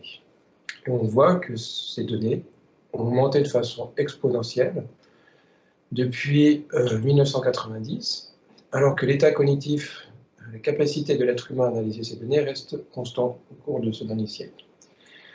On a surtout des décisions qui sont prises sur des symptômes cliniques, mais aujourd'hui le clinicien doit faire face aussi à un certain nombre d'autres données, autres que celles cliniques, qui vont essentiellement concerner les données omiques. On a des données qui vont concerner la structure génétique, comme les SNP, les haplotypes, des données fonctionnelles, comme l'expression des gènes, quelle est la régulation des gènes chez un patient. On va avoir des données protéomiques, des effets sur un certain nombre de molécules, et puis on va voir du diagnostic par de l'imagerie médicale, que ce soit fonctionnelle ou anatomique. Et donc en fait, on voit que le clinicien doit prendre en considération l'ensemble de ces données pour prendre une décision thérapeutique. Et donc, il a besoin d'un certain nombre d'outils pour l'aider à prendre des décisions thérapeutiques, comme par exemple le concept Patient Like Me. Quels sont les patients au niveau national ou international qui ont les mêmes symptômes cliniques et génomiques, et quelles sont les préconisations que je peux faire à ce patient. Sans ces outils, il va y avoir un manque de communication entre cliniciens et le clinicien et le patient. Au niveau de la sécurité des enfants, c'est une autre thématique, qui est de passer d'une stratégie de signalement à une stratégie de prévention, visant à fournir des soins sûrs et efficaces, basés sur une médecine fondée sur les données, afin de permettre une utilisation plus rationnelle des médicaments chez l'enfant. Donc l'utilisation rationnelle chez les enfants, donc ça a été décrit dans un rapport sur la surveillance de la promotion du bon usage du médicament, qui décrit qu'environ 10 000 à 30 000 décès en France sont dus par des accidents médicamenteux, dont la première cause est un mauvais partage de l'information. Également, les prestataires de santé devront avoir un accès immédiat des informations complètes sur les patients et des outils permettant donc, comme je vous l'ai expliqué, de guider la décision thérapeutique et de prévenir les erreurs. L'objectif serait que les enfants de tout âge doivent pouvoir bénéficier de la meilleure prise en charge et du meilleur traitement possible, quel que soit le lieu de prise en charge. On compare souvent donc, le domaine médical à l'aéronautique. On imagine mal donc, avoir un pilote sans qu'il ait des données de vie réelle pour prendre une décision donc, par rapport à son plan de vol. Par exemple, on pourrait imaginer qu'il y ait des données changement météorologique. C'est pareil pour le clinicien, il doit avoir des données en temps réel pour pouvoir prendre des décisions thérapeutiques. Alors, notre système de santé concernant les systèmes d'information. Alors, souvent, donc, au cours des 2 dernières décennies, il y a eu un certain nombre de logiciels qui ont été développés au sein des différentes structures hospitalières. Malheureusement, ces logiciels ne communiquent pas les uns aux autres, basés essentiellement sur des formats propriétaires, ce qui en découle que la plupart des données restent inexploitables. Ils sont souvent stockés sur des infrastructures séparées, incapables de communiquer entre elles, et ce manque d'interopérabilité va avoir des conséquences, donc d'abord sur l'accès aux données, des coûts également importants de maintenance et de développement de ces logiciels. Donc, données cloisonnées, avec des systèmes d'information souvent dépassés, et ensuite, donc, on va avoir des conséquences donc, qui sont actuelles du fait de ces développements donc, des 2 dernières décennies de ces logiciels, c'est l'absence de normes de données, qui va être un obstacle majeur à l'adoption de ces systèmes d'information pour échanger des données. On a besoin de normes de données afin de rendre les données uniformes et compréhensibles, qui peuvent se faire par l'utilisation de terminologie nationale ou internationale. Maintenant, l'utilisation des nouvelles technologies. Donc, bien sûr, on a donc des systèmes informatiques qui sont aujourd'hui capables de collecter et de partager de la donnée de santé, que ce soit sur les patients et leurs soins, dans le cadre d'un réseau national d'organisation de soins de santé. Je vous ai mis ici quelques exemples, mais il y en a beaucoup d'autres qui sont d'actualité. Donc, 2 dernières décennies, on a eu le développement de ces dossiers électroniques de soins des patients, qu'on appelle DPI, donc le dossier personnalisé, patient informatisé, pardon, des plateformes sécurisées sur l'échange d'informations entre fournisseurs et les patients. Mais on a beaucoup d'autres projets en cours, que ce soit des plateformes régionales de suivi des patients, de dossiers médical partagés, que vous avez pu voir sur votre compte Amélie, Mon Espace Santé, des ambitions qui sont affichées dans le plan Santé 2022. Et en fait, tous ces plans de numérisation de données de santé se sont heurtés à un dilemme qui est toujours le même, qui est la difficulté d'accéder aux données hospitalières.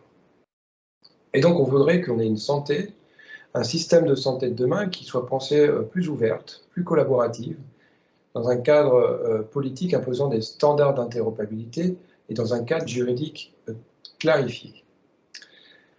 Donc, c'est basé essentiellement donc, sur des normes de données, comme je vous le disais, pour rendre les informations de santé uniformes et compréhensibles par tous, afin d'améliorer donc la qualité des soins, une meilleure coordination des acteurs territoriaux, une meilleure collaboration sur la recherche clinique et de développer des outils d'innovation dans le cercle de la recherche. Donc, on a un projet en cours, qui est le projet financé par l'INCa, qui s'appelle Osiris, dont j'en parlerai plus tard. Donc, pourquoi partager? L'objectif est assez simple. On apprend, donc, qu'on a une échelle plus grande de données, parce qu'une seule institution s'occupant d'enfants pourra apprendre à elle seule.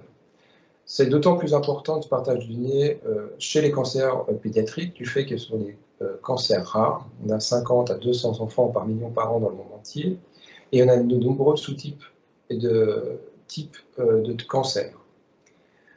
Partager les données, c'est essentiellement d'améliorer notre compréhension de la biologie du cancer, afin d'améliorer donc les mesures préventives, le traitement et la qualité de vie et la survie de ces enfants. Et assurer que les chercheurs apprennent de chaque enfant atteint d'un cancer, enfin proposer de nouveaux traitements. Alors maintenant, je vais vous parler des données génomiques. Donc c'est vrai que l'analyse de l'expression des gènes, on en a déjà parlé, donc qui est l'image vivante d'une mauvaise régulation génétique, et de cataloguer les mutations dans différents sous-types de cancers pédiatriques peuvent ouvrir et ouvriront de nouvelles voies thérapeutiques. On a quelques sous-types qui présentent des mutations récurrentes et qui permettent déjà de développer des thérapies ciblées. Concernant les données génomiques au niveau international, j'en parlerai plus tard, mais c'est vrai que les chercheurs et les cliniciens du monde entier ont créé des dizaines de bases de données et de portails génomiques sur les cancers pédiatriques. Mais on voit que leur regroupement en un réseau plus vaste est problématique.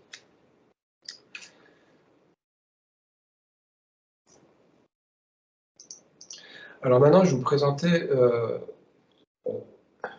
des exemples de partage de données en essais cliniques, et on verra que cela reste encore difficile.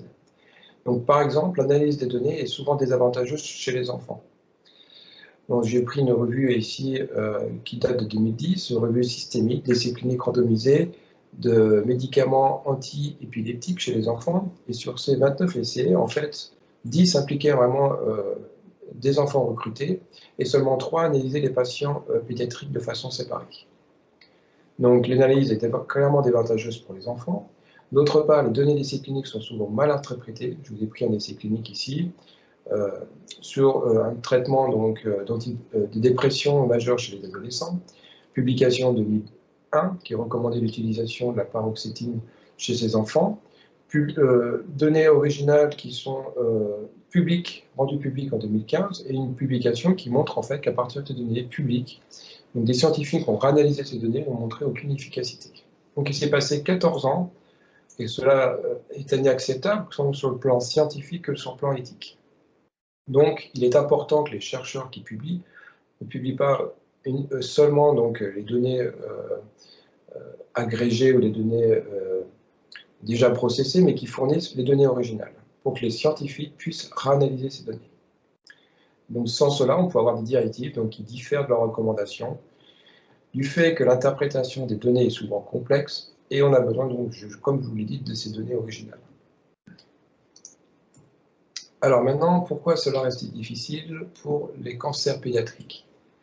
Donc d'une part, on a le jeune âge du patient, qui empêche donc d'obtenir le consentement éclairé. On a des enfants qui participent à des études de recherche impliquant plusieurs institutions. Cela vient du fait de la rareté des sous-types, qui exige l'agrégation de ces patients. Et puis, dès qu'on parle de partage de données, on parle d'anonymisation, d'identification de ces patients. Et donc, on va avoir un problème de pouvoir réidentifier ces patients lorsqu'ils sont partagés. Il y a une initiative européenne qui permettrait d'identifier de façon unique un patient sur un réseau européen de recherche sur les cancers de l'enfant et de l'adolescent. Comme je vous l'ai dit, le regroupement des données génomiques en un vaste réseau au niveau national est problématique. Cela a été fait chez les adultes. On a des grands programmes nationaux comme le TCGA aux États-Unis ou l'ICGC. Actuellement, cela n'existe pas pour les cancers pédiatriques.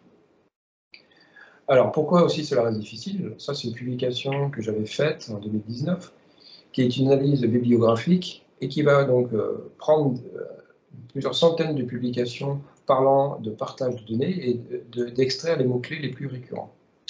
Lorsqu'on essaie de voir les liens entre ces mots-clés, on a un certain nombre de groupes qui se distinguent. Donc on a ici une couleur pour chaque groupe.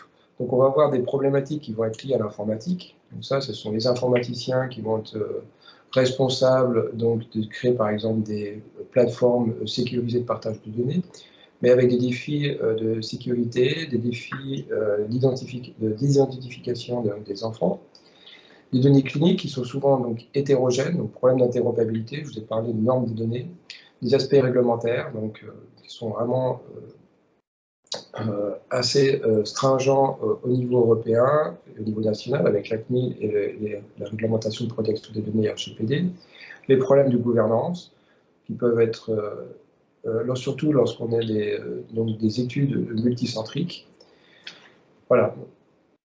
Maintenant, je vais passer aux initiatives nationales et internationales, avec quelques exemples aux États-Unis, qui sont vraiment pionniers dans toutes ces questions de partage de données. On a donc l'Alliance mondiale pour la génomique et la santé, donc qui est l'abréviation pour GA4GH, donc Global Alliance for Global and Health, qui a élaboré donc des lignes directrices afin de faciliter le partage de données en génomique pédiatrique, avec des recommandations qui s'appellent KIDS, the Key Implications for Data Sharing, donc qui n'ont pas de contraintes juridiques, mais plutôt des directives qui peuvent être appliquées donc, par les scientifiques au niveau du monde entier afin de faciliter le partage de données, notamment l'implication des enfants dans le processus de décision, une obligation éthique des producteurs de données à fournir toutes les informations nécessaires aux parents et enfants afin de faciliter le partage des données. Il y a une loi qui est passée sur la recherche pour accélérer donc l'équité du développement des médicaments chez les enfants, afin que les essais cliniques puissent également tester ces médicaments et d'étudier les effets secondaires. Le NIH et les fondations de lutte contre le cancer pédiatrique ont intégré des programmes de génomique avec des exigences de partage de ces données dans le processus d'octroi des subventions. Ensuite, on a une autre initiative importante qui est en cours, qui s'appelle NCI, Childhood Cancer Data Initiative, CCDI. Alors, cet investissement fédéral de 50 millions de dollars au cours de l'année fiscale 2020 et 2021, avec une promotion de 50 millions de dollars par an pour les 8 prochaines années. Le but est de collecter donc, les données d'enfants diagnostiqués de cancer pédiatrique, quel que soit le lieu, et de créer ainsi une stratégie nationale de caractérisation clinique et moléculaire pour des cancers pédiatriques dont les traitements sont difficiles. Il prévoit en 2022 donc 3000 enfants, une collecte de données cliniques et omiques, 3000 enfants diagnostiqués avec des cancers spécifiques, avec des plans d'expansion pour les prochaines années. L'objectif également est de développer une plateforme et des outils pour rassembler les données sur les soins cliniques et la recherche qui améliorerait donc les mesures préventives, traitement, de qualité de vie, de survie des enfants atteints de cancer. Donc c'est un vaste programme aux États-Unis. On a également des initiatives donc, au niveau national. On a eu ces appels à projets 2019 financés par l'INCa, qui d'accélérer la recherche fondamentale et translationnelle en cancérologie pédiatrique, avec 4 projets retenus, dont le projet dirigé par le docteur Marie Casté au Centre Bérard, donc je participe, qui s'appelle Share4Kids, et ce qui se base donc sur un réseau de scientifiques au niveau national qui s'appelle React4Kids. Donc l'objectif de ce projet, c'est de créer un entrepôt libre des données cliniques et omiques et de mettre à disposition ces données via un portail web au niveau national. L'outil doit également permettre l'analyse intégrative de données multi-omiques de patients et de modèles pour permettre l'orientation de traitement, déchiffrer par exemple la résistance intrinsèque acquise chez ces patients. On a donc aussi un projet, donc je voulais parler de normes de données qui étaient importantes de données de santé. On a le projet Osiris, financé par l'INCa. Donc Osiris, c'est l'abréviation du groupe intersérique sur le partage et l'intégration des données clinico-biologiques en cancérologie.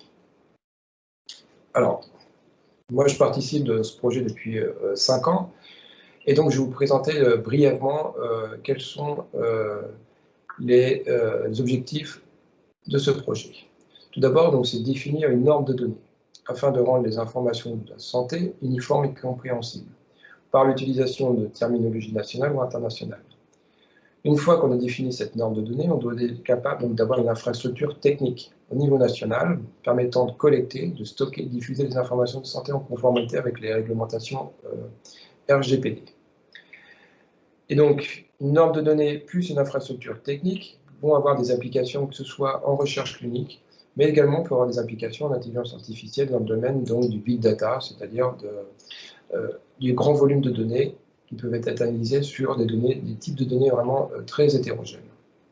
Donc ce projet a été publié cette année dans le papier JCO Clinical Cancer Informatics, qui décrit vraiment la méthodologie utilisée pour définir un set minimal de données permettant le partage de données et l'interopérabilité en oncologie. Ça, c'est quelques exemples applicatifs. Donc, je vous ai parlé d'une norme de données Osiris qui permet donc de collecter de la donnée soit au niveau des logiciels commerciaux ou développés par les hôpitaux, permettant donc de stocker des données observationnelles, Ça peut être également collecte de données au niveau de la recherche clinique via des ICRF. Et puis, ça peut être des collectes de données, de troupeaux de données, que ce soit au niveau national ou européen. Et donc, on va normer toutes ces données sous un même format. Et ensuite, donc, permettant donc, de parler le même langage, qu'il n'y ait pas d'interopérabilité, que ce soit à la fois sémantique ou syntaxique. Et ensuite, on va pouvoir disséminer cette norme de données avec d'autres standards internationaux. Donc, on a une interopérabilité possible d'Osiris avec I2B2. On a fait également donc l'interopérabilité entre Osiris et le standard HL7Fire, et on est en train de travailler avec le standard OMOP. Ça, c'est la solution vraiment technique. Je vais parler qu'il y a besoin d'une infrastructure technique. L'infrastructure technique, elle est basée sur Fire, qui va permettre d'exposer donc des différents entrepôts de données au niveau national. Donc, les données restent au sein de chaque centre. Donc, ici, je vous ai mis quelques exemples, IGR, Centre Lombérard, Bergonier, Curie. On va pouvoir donc exposer ces données via des applications, donc on appelle des API. Donc, ça peut être des applications, par exemple, web. Donc, pour finir, donc, quelques conclusions. Donc, on a vu que le partage de données est un enjeu majeur en oncologie pédiatrique. Meilleure est ou sera l'échelle, meilleure est ou sera notre compréhension du cancer.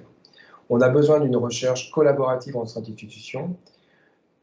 On a aussi également des obstacles au partage de données. Je vous ai montré donc, des obstacles qui peuvent être techniques, réglementaires, et qui peuvent être également des problèmes de gouvernance, des interopérabilités des données, mais essentiellement aussi culturels, dans un monde de recherche où on est dans un environnement scientifique compétitif. Et c'est vrai que les chercheurs ont encore du mal donc, à pouvoir partager les données et les rendre publiques, notamment sur les données originales.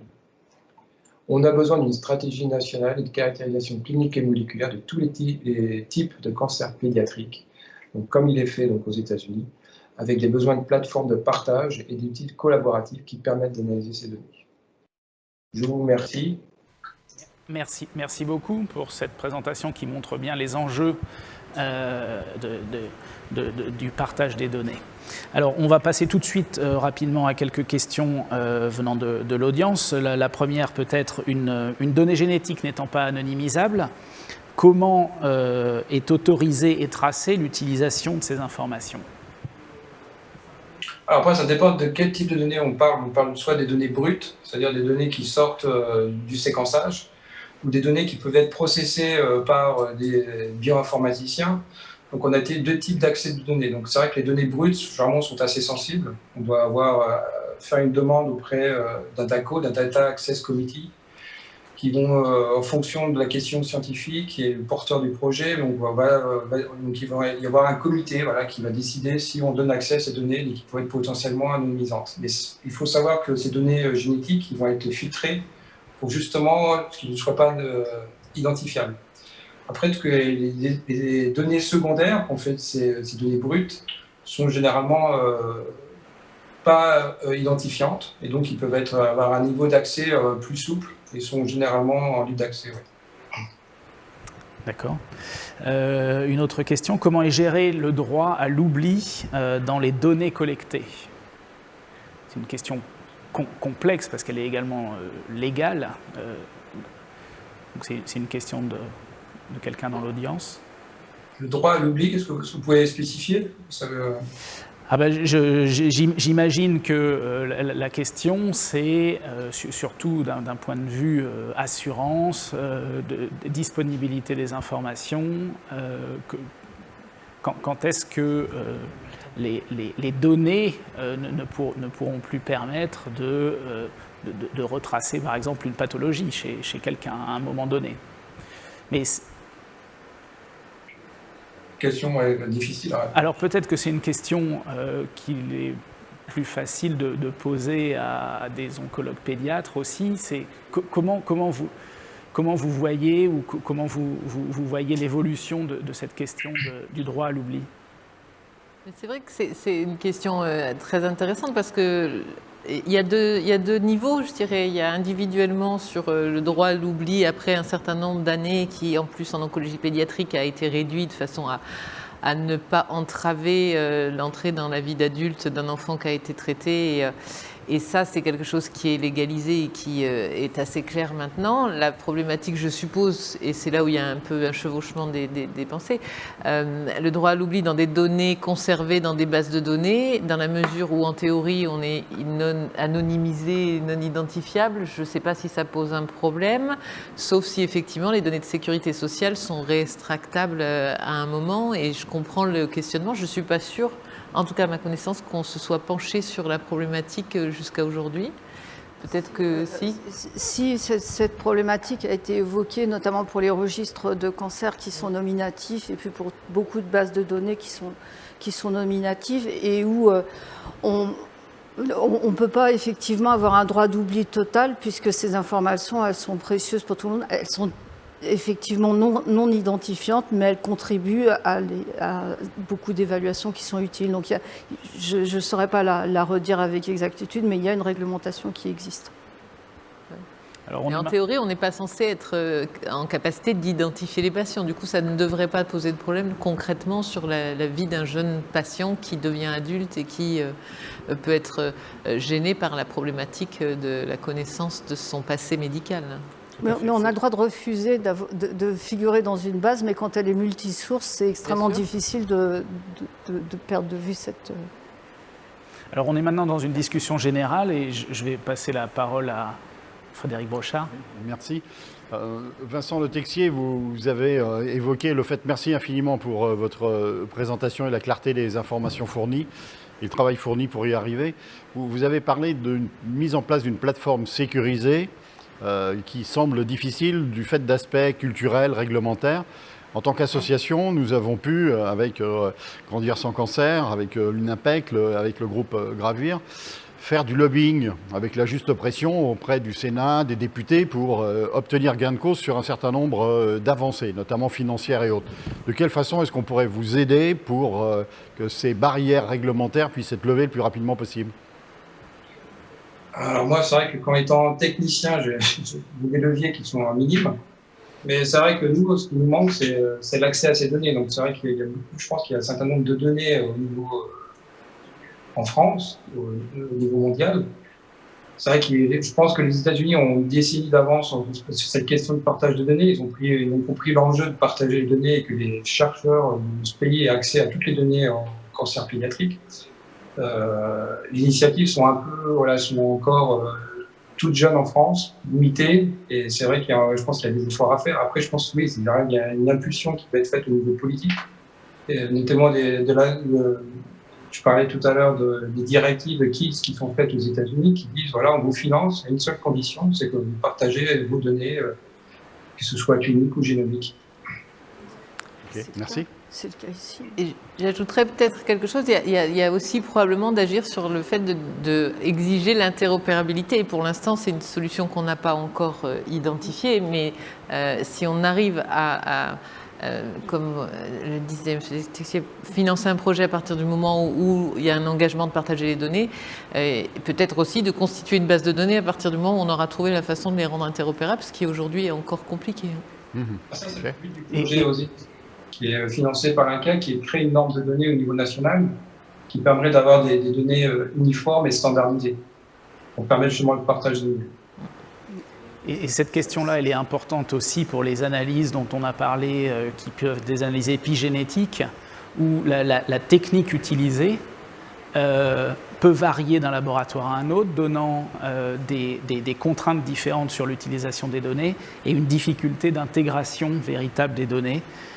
Donc les questions de normalisation d'une technique à l'autre, parce que les techniques évoluent, rendent compliqué aussi la mise en place de bases de données qui sont globalement utilisables parce qu'un échantillon analysé au St. Jude, par exemple, aux États-Unis, n'aura pas été fait de la même façon qu'à l'Institut Curie à Paris.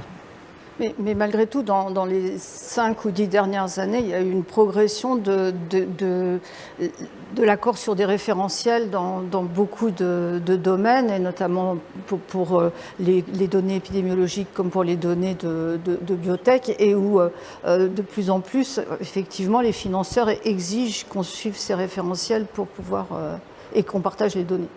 Ça progresse quand même. Une question aussi bien à Perrine Marinck-Bérard qu'à Jacqueline Clavel. Vous avez parlé des aspects génétiques et héréditaires. Et lorsque nous entendons les familles, ça génère souvent de la culpabilisation, en plus de la sidération dont vous avez parlé, c'est-à-dire c'est moi qui en plus ai transmis le cancer à mon enfant. Comment vous faites pour lever ces réactions chez les parents et faire en sorte que la génétique soit prise en compte pour profiler, anticiper et voir au niveau de la fratrie s'il y a une possibilité de prévenir pour les enfants futurs? Je dirais qu'on a à gérer, et les parents ont à gérer cette culpabilité qu'on n'enlèvera pas comme ça, parce qu'effectivement elle est ancrée à partir du moment où on parle d'une prédisposition, c'est difficile pour eux de ne pas avoir cette pensée-là. Donc le travail des oncologues, de l'équipe de psycho-oncologie aussi, qui est de plus en plus formée à ce type de questionnement et de problématiques, il est énorme d'arriver à faire comprendre qu'individuellement ils n'y sont pour rien, et d'arriver à apaiser les doutes et les questionnements à ce niveau-là. Et c'est vrai que le développement de cette discipline de l'oncogénétique, qui est quand même aussi quelque chose de assez récent dans le paradigme de l'oncologie pédiatrique, est une aide importante pour ça, pour expliquer les mécanismes, l'impuissance, la non-culpabilité à avoir. Et je pense qu'on arrive quand même à le gérer, mais il restera un fond. C'est un petit peu comme quand il y a un retard au diagnostic, il y a un fond de culpabilité, et pourtant il n'y a pas de responsabilité à avoir. Donc c'est vraiment un travail multidisciplinaire avec l'équipe qui prend en charge la famille et l'enfant, et en particulier avec toute la partie psycho-oncologie qui est essentielle. Okay. Une question également un peu en lien avec celle de Frédéric sur les prédispositions génétiques également, qui ont été évoquées finalement durant ces 3 jours pour expliquer le développement de certains cancers pédiatriques. Est-ce qu'on doit voir ces prédispositions, c'est une question qui est souvent posée par les familles, comme une fatalité, ou bien peut-on imaginer que le développement de ces cancers pédiatriques soit lié à plusieurs faits associés, comme la prédisposition, mais aussi un virus et des facteurs environnementaux? En d'autres termes, la question qui est souvent posée, c'est peut-on imaginer que la lutte contre des facteurs cancérogènes, environnementaux, virus, puisse permettre l'évitement du développement de certains cancers pédiatriques, y compris chez des enfants qui semblent avoir des prédispositions? Et y a-t-il des travaux en ce sens, ou y aura-t-il des travaux en ce sens? Je vais répondre pour une partie, puis je pense.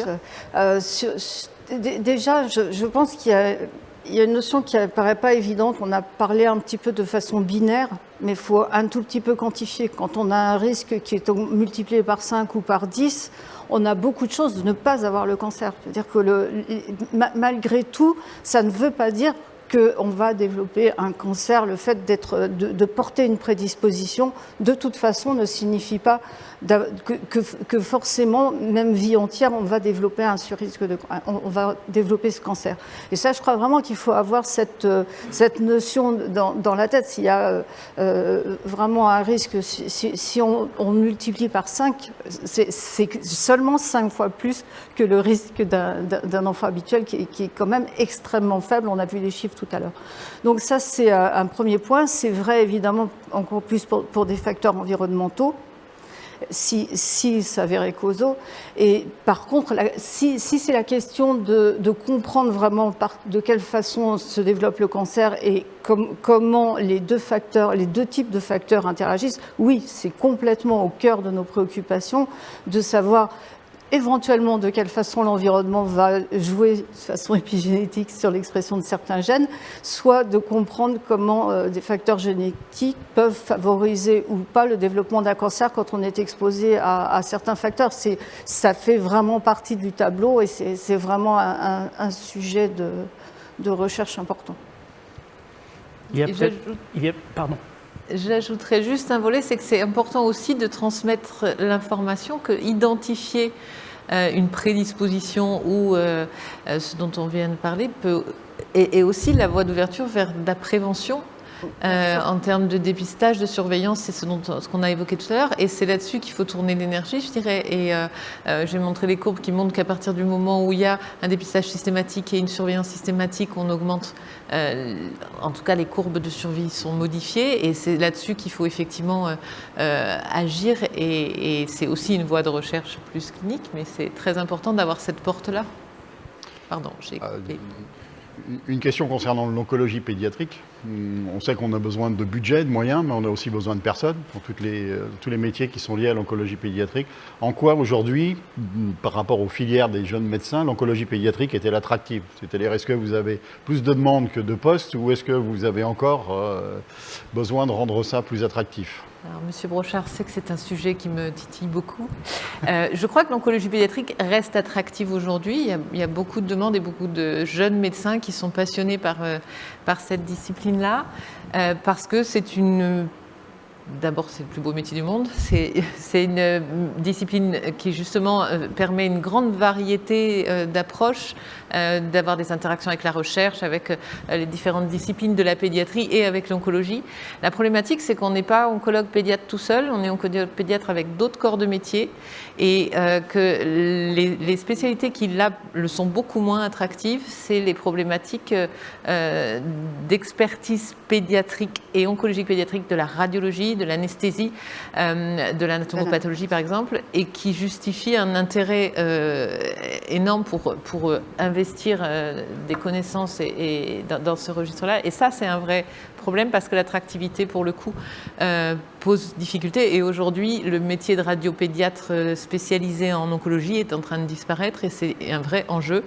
Et je dis souvent, faire de la recherche, c'est bien sûr on continue, mais la base, c'est quand même de soigner nos enfants. Et sans radiologue pédiatre spécialisé en oncologie dans un centre, on a vraiment des risques de perte de chance. Et ça, l'attractivité de la radiologie aujourd'hui, c'est une vraie question, parce que tous les radiologues ont d'autres velléités que d'aller faire de l'oncologie pédiatrique dans un centre de traitement du cancer. J'entends que ce sera donc un nouveau champ de bataille en tant qu'association.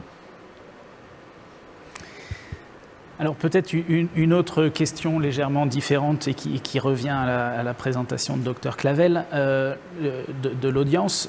Comment fonctionne la veille épidémiologique et quelle est la méthodologie lors de l'apparition d'un excès de cas dans une localité? Alors ça, c'est peut-être deux questions. Il y a la question de comment fonctionne la veille épidémiologique d'une manière générale.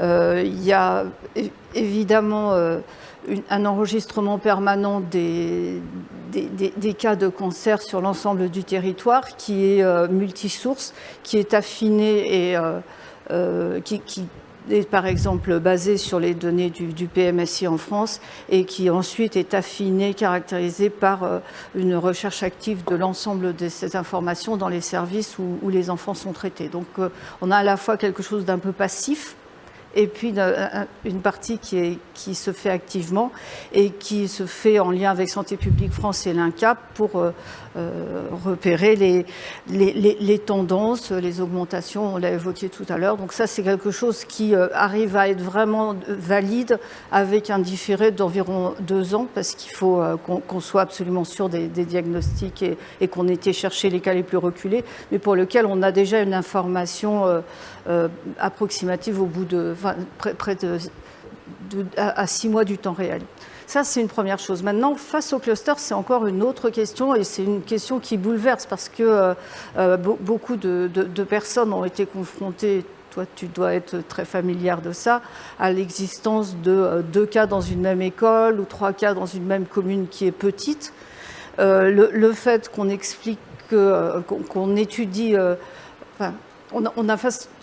La première chose, évidemment, la première étape de cette investigation, ça va être de vérifier les cas, de vérifier, de bien identifier dans quel périmètre et dans quelle période de temps on a estimé avoir un excès. On le vérifie et ensuite on va se poser la question de savoir si localement il y a quelque chose de différent de ce qui peut se passer dans des communes, dans les autres communes. Est-ce qu'il y a une exposition qui est là-bas et qui n'est pas ailleurs, ou bien est-ce qu'un des facteurs que j'ai évoqués tout à l'heure pour lesquels on connaît un effet cancérogène, par exemple, est-ce qu'il y a des radiations ionisantes, Donc on va se poser ces questions-là localement. Et puis ensuite, si on n'a pas trouvé tout ça, qu'est-ce qu'on fait? Et ça, c'est là que les gens sont démunis, parce que 2 cas dans une école, c'est terrible, et en même temps, il n'y a pas de réponse. Et on a fait un certain nombre de travaux de simulation où on est capable de fournir aux agences sanitaires, au moment où surviennent ces clusters, la probabilité pour que compte tenu de l'incidence normale dans cette commune, la moyenne dans cette commune et dans des communes de cette taille, la probabilité pour que sur telle période on puisse observer 30 cas, et le fait qu'on puisse en observer 2 années de suite, on a fait toute une moulinette comme ça qui permet de voir non pas si statistiquement c'est différent, puisque là on a eu l'œil attiré, on n'est pas dans une situation où les statistiques peuvent s'appliquer, mais au moins, est-ce que c'est une situation qui est hors du commun, ou est-ce qu'elle est observable sous l'hypothèse d'une distribution qui serait homogène sur l'ensemble du territoire. Et donc on utilise ce genre d'outils pour pouvoir répondre à la question. Et ensuite, on est obligé de faire les études dont j'ai parlé tout à l'heure, c'est-à-dire des études qui sont plus sur 2 cas ou 3 cas. Si on n'a rien trouvé de spécial chez ces trois cas que j'évoquais, on travaille sur 10 000 cas, 100 000 cas, pour lesquels on essaie d'avoir la meilleure caractérisation d'exposition et de la maladie pour faire des contrastes et voir si vraiment on a la possibilité d'observer un lien avec l'exposition. Donc il y a vraiment des questions d'échelle. Localement, éliminer ou détecter quelque chose qui justifie l'arrivée de 3 cas qui ne seraient pas normaux, et puis cadrer ça par rapport à une situation normale. Merci beaucoup. Et alors, pour conclure cette session, je voudrais remercier tous les orateurs, également les animateurs. Et puis pour adresser finalement une dernière question de l'audience, qui est où est l'endroit où les chercheurs et les cliniciens et épidémiologistes collaborent en dehors des projets.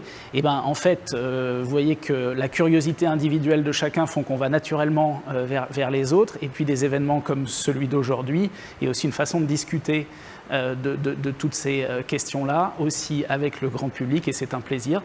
Donc je vous remercie. Ouais. Merci. Je pense que par rapport à tout ce qu'on a démontré, les enfants, adolescents et jeunes adultes, ils n'ont qu'une obsession, c'est gagner avec leur famille. Et ce qu'ils attendent de nous, c'est qu'on puisse les accompagner au mieux. On vient de montrer par solidarité, par convergence d'esprit, d'approche qu'on peut réussir. Ces enfants nous tendent la main, prenez-la et ne la lâchez plus jusqu'à la victoire. Merci beaucoup. Merci. Merci à vous tous, et n'oubliez surtout pas de rester en ligne pour la dernière session qui sera d'ici une dizaine de minutes et qui sera la session immunologie. Donc restez connectés pour ces grandes avancées. Merci.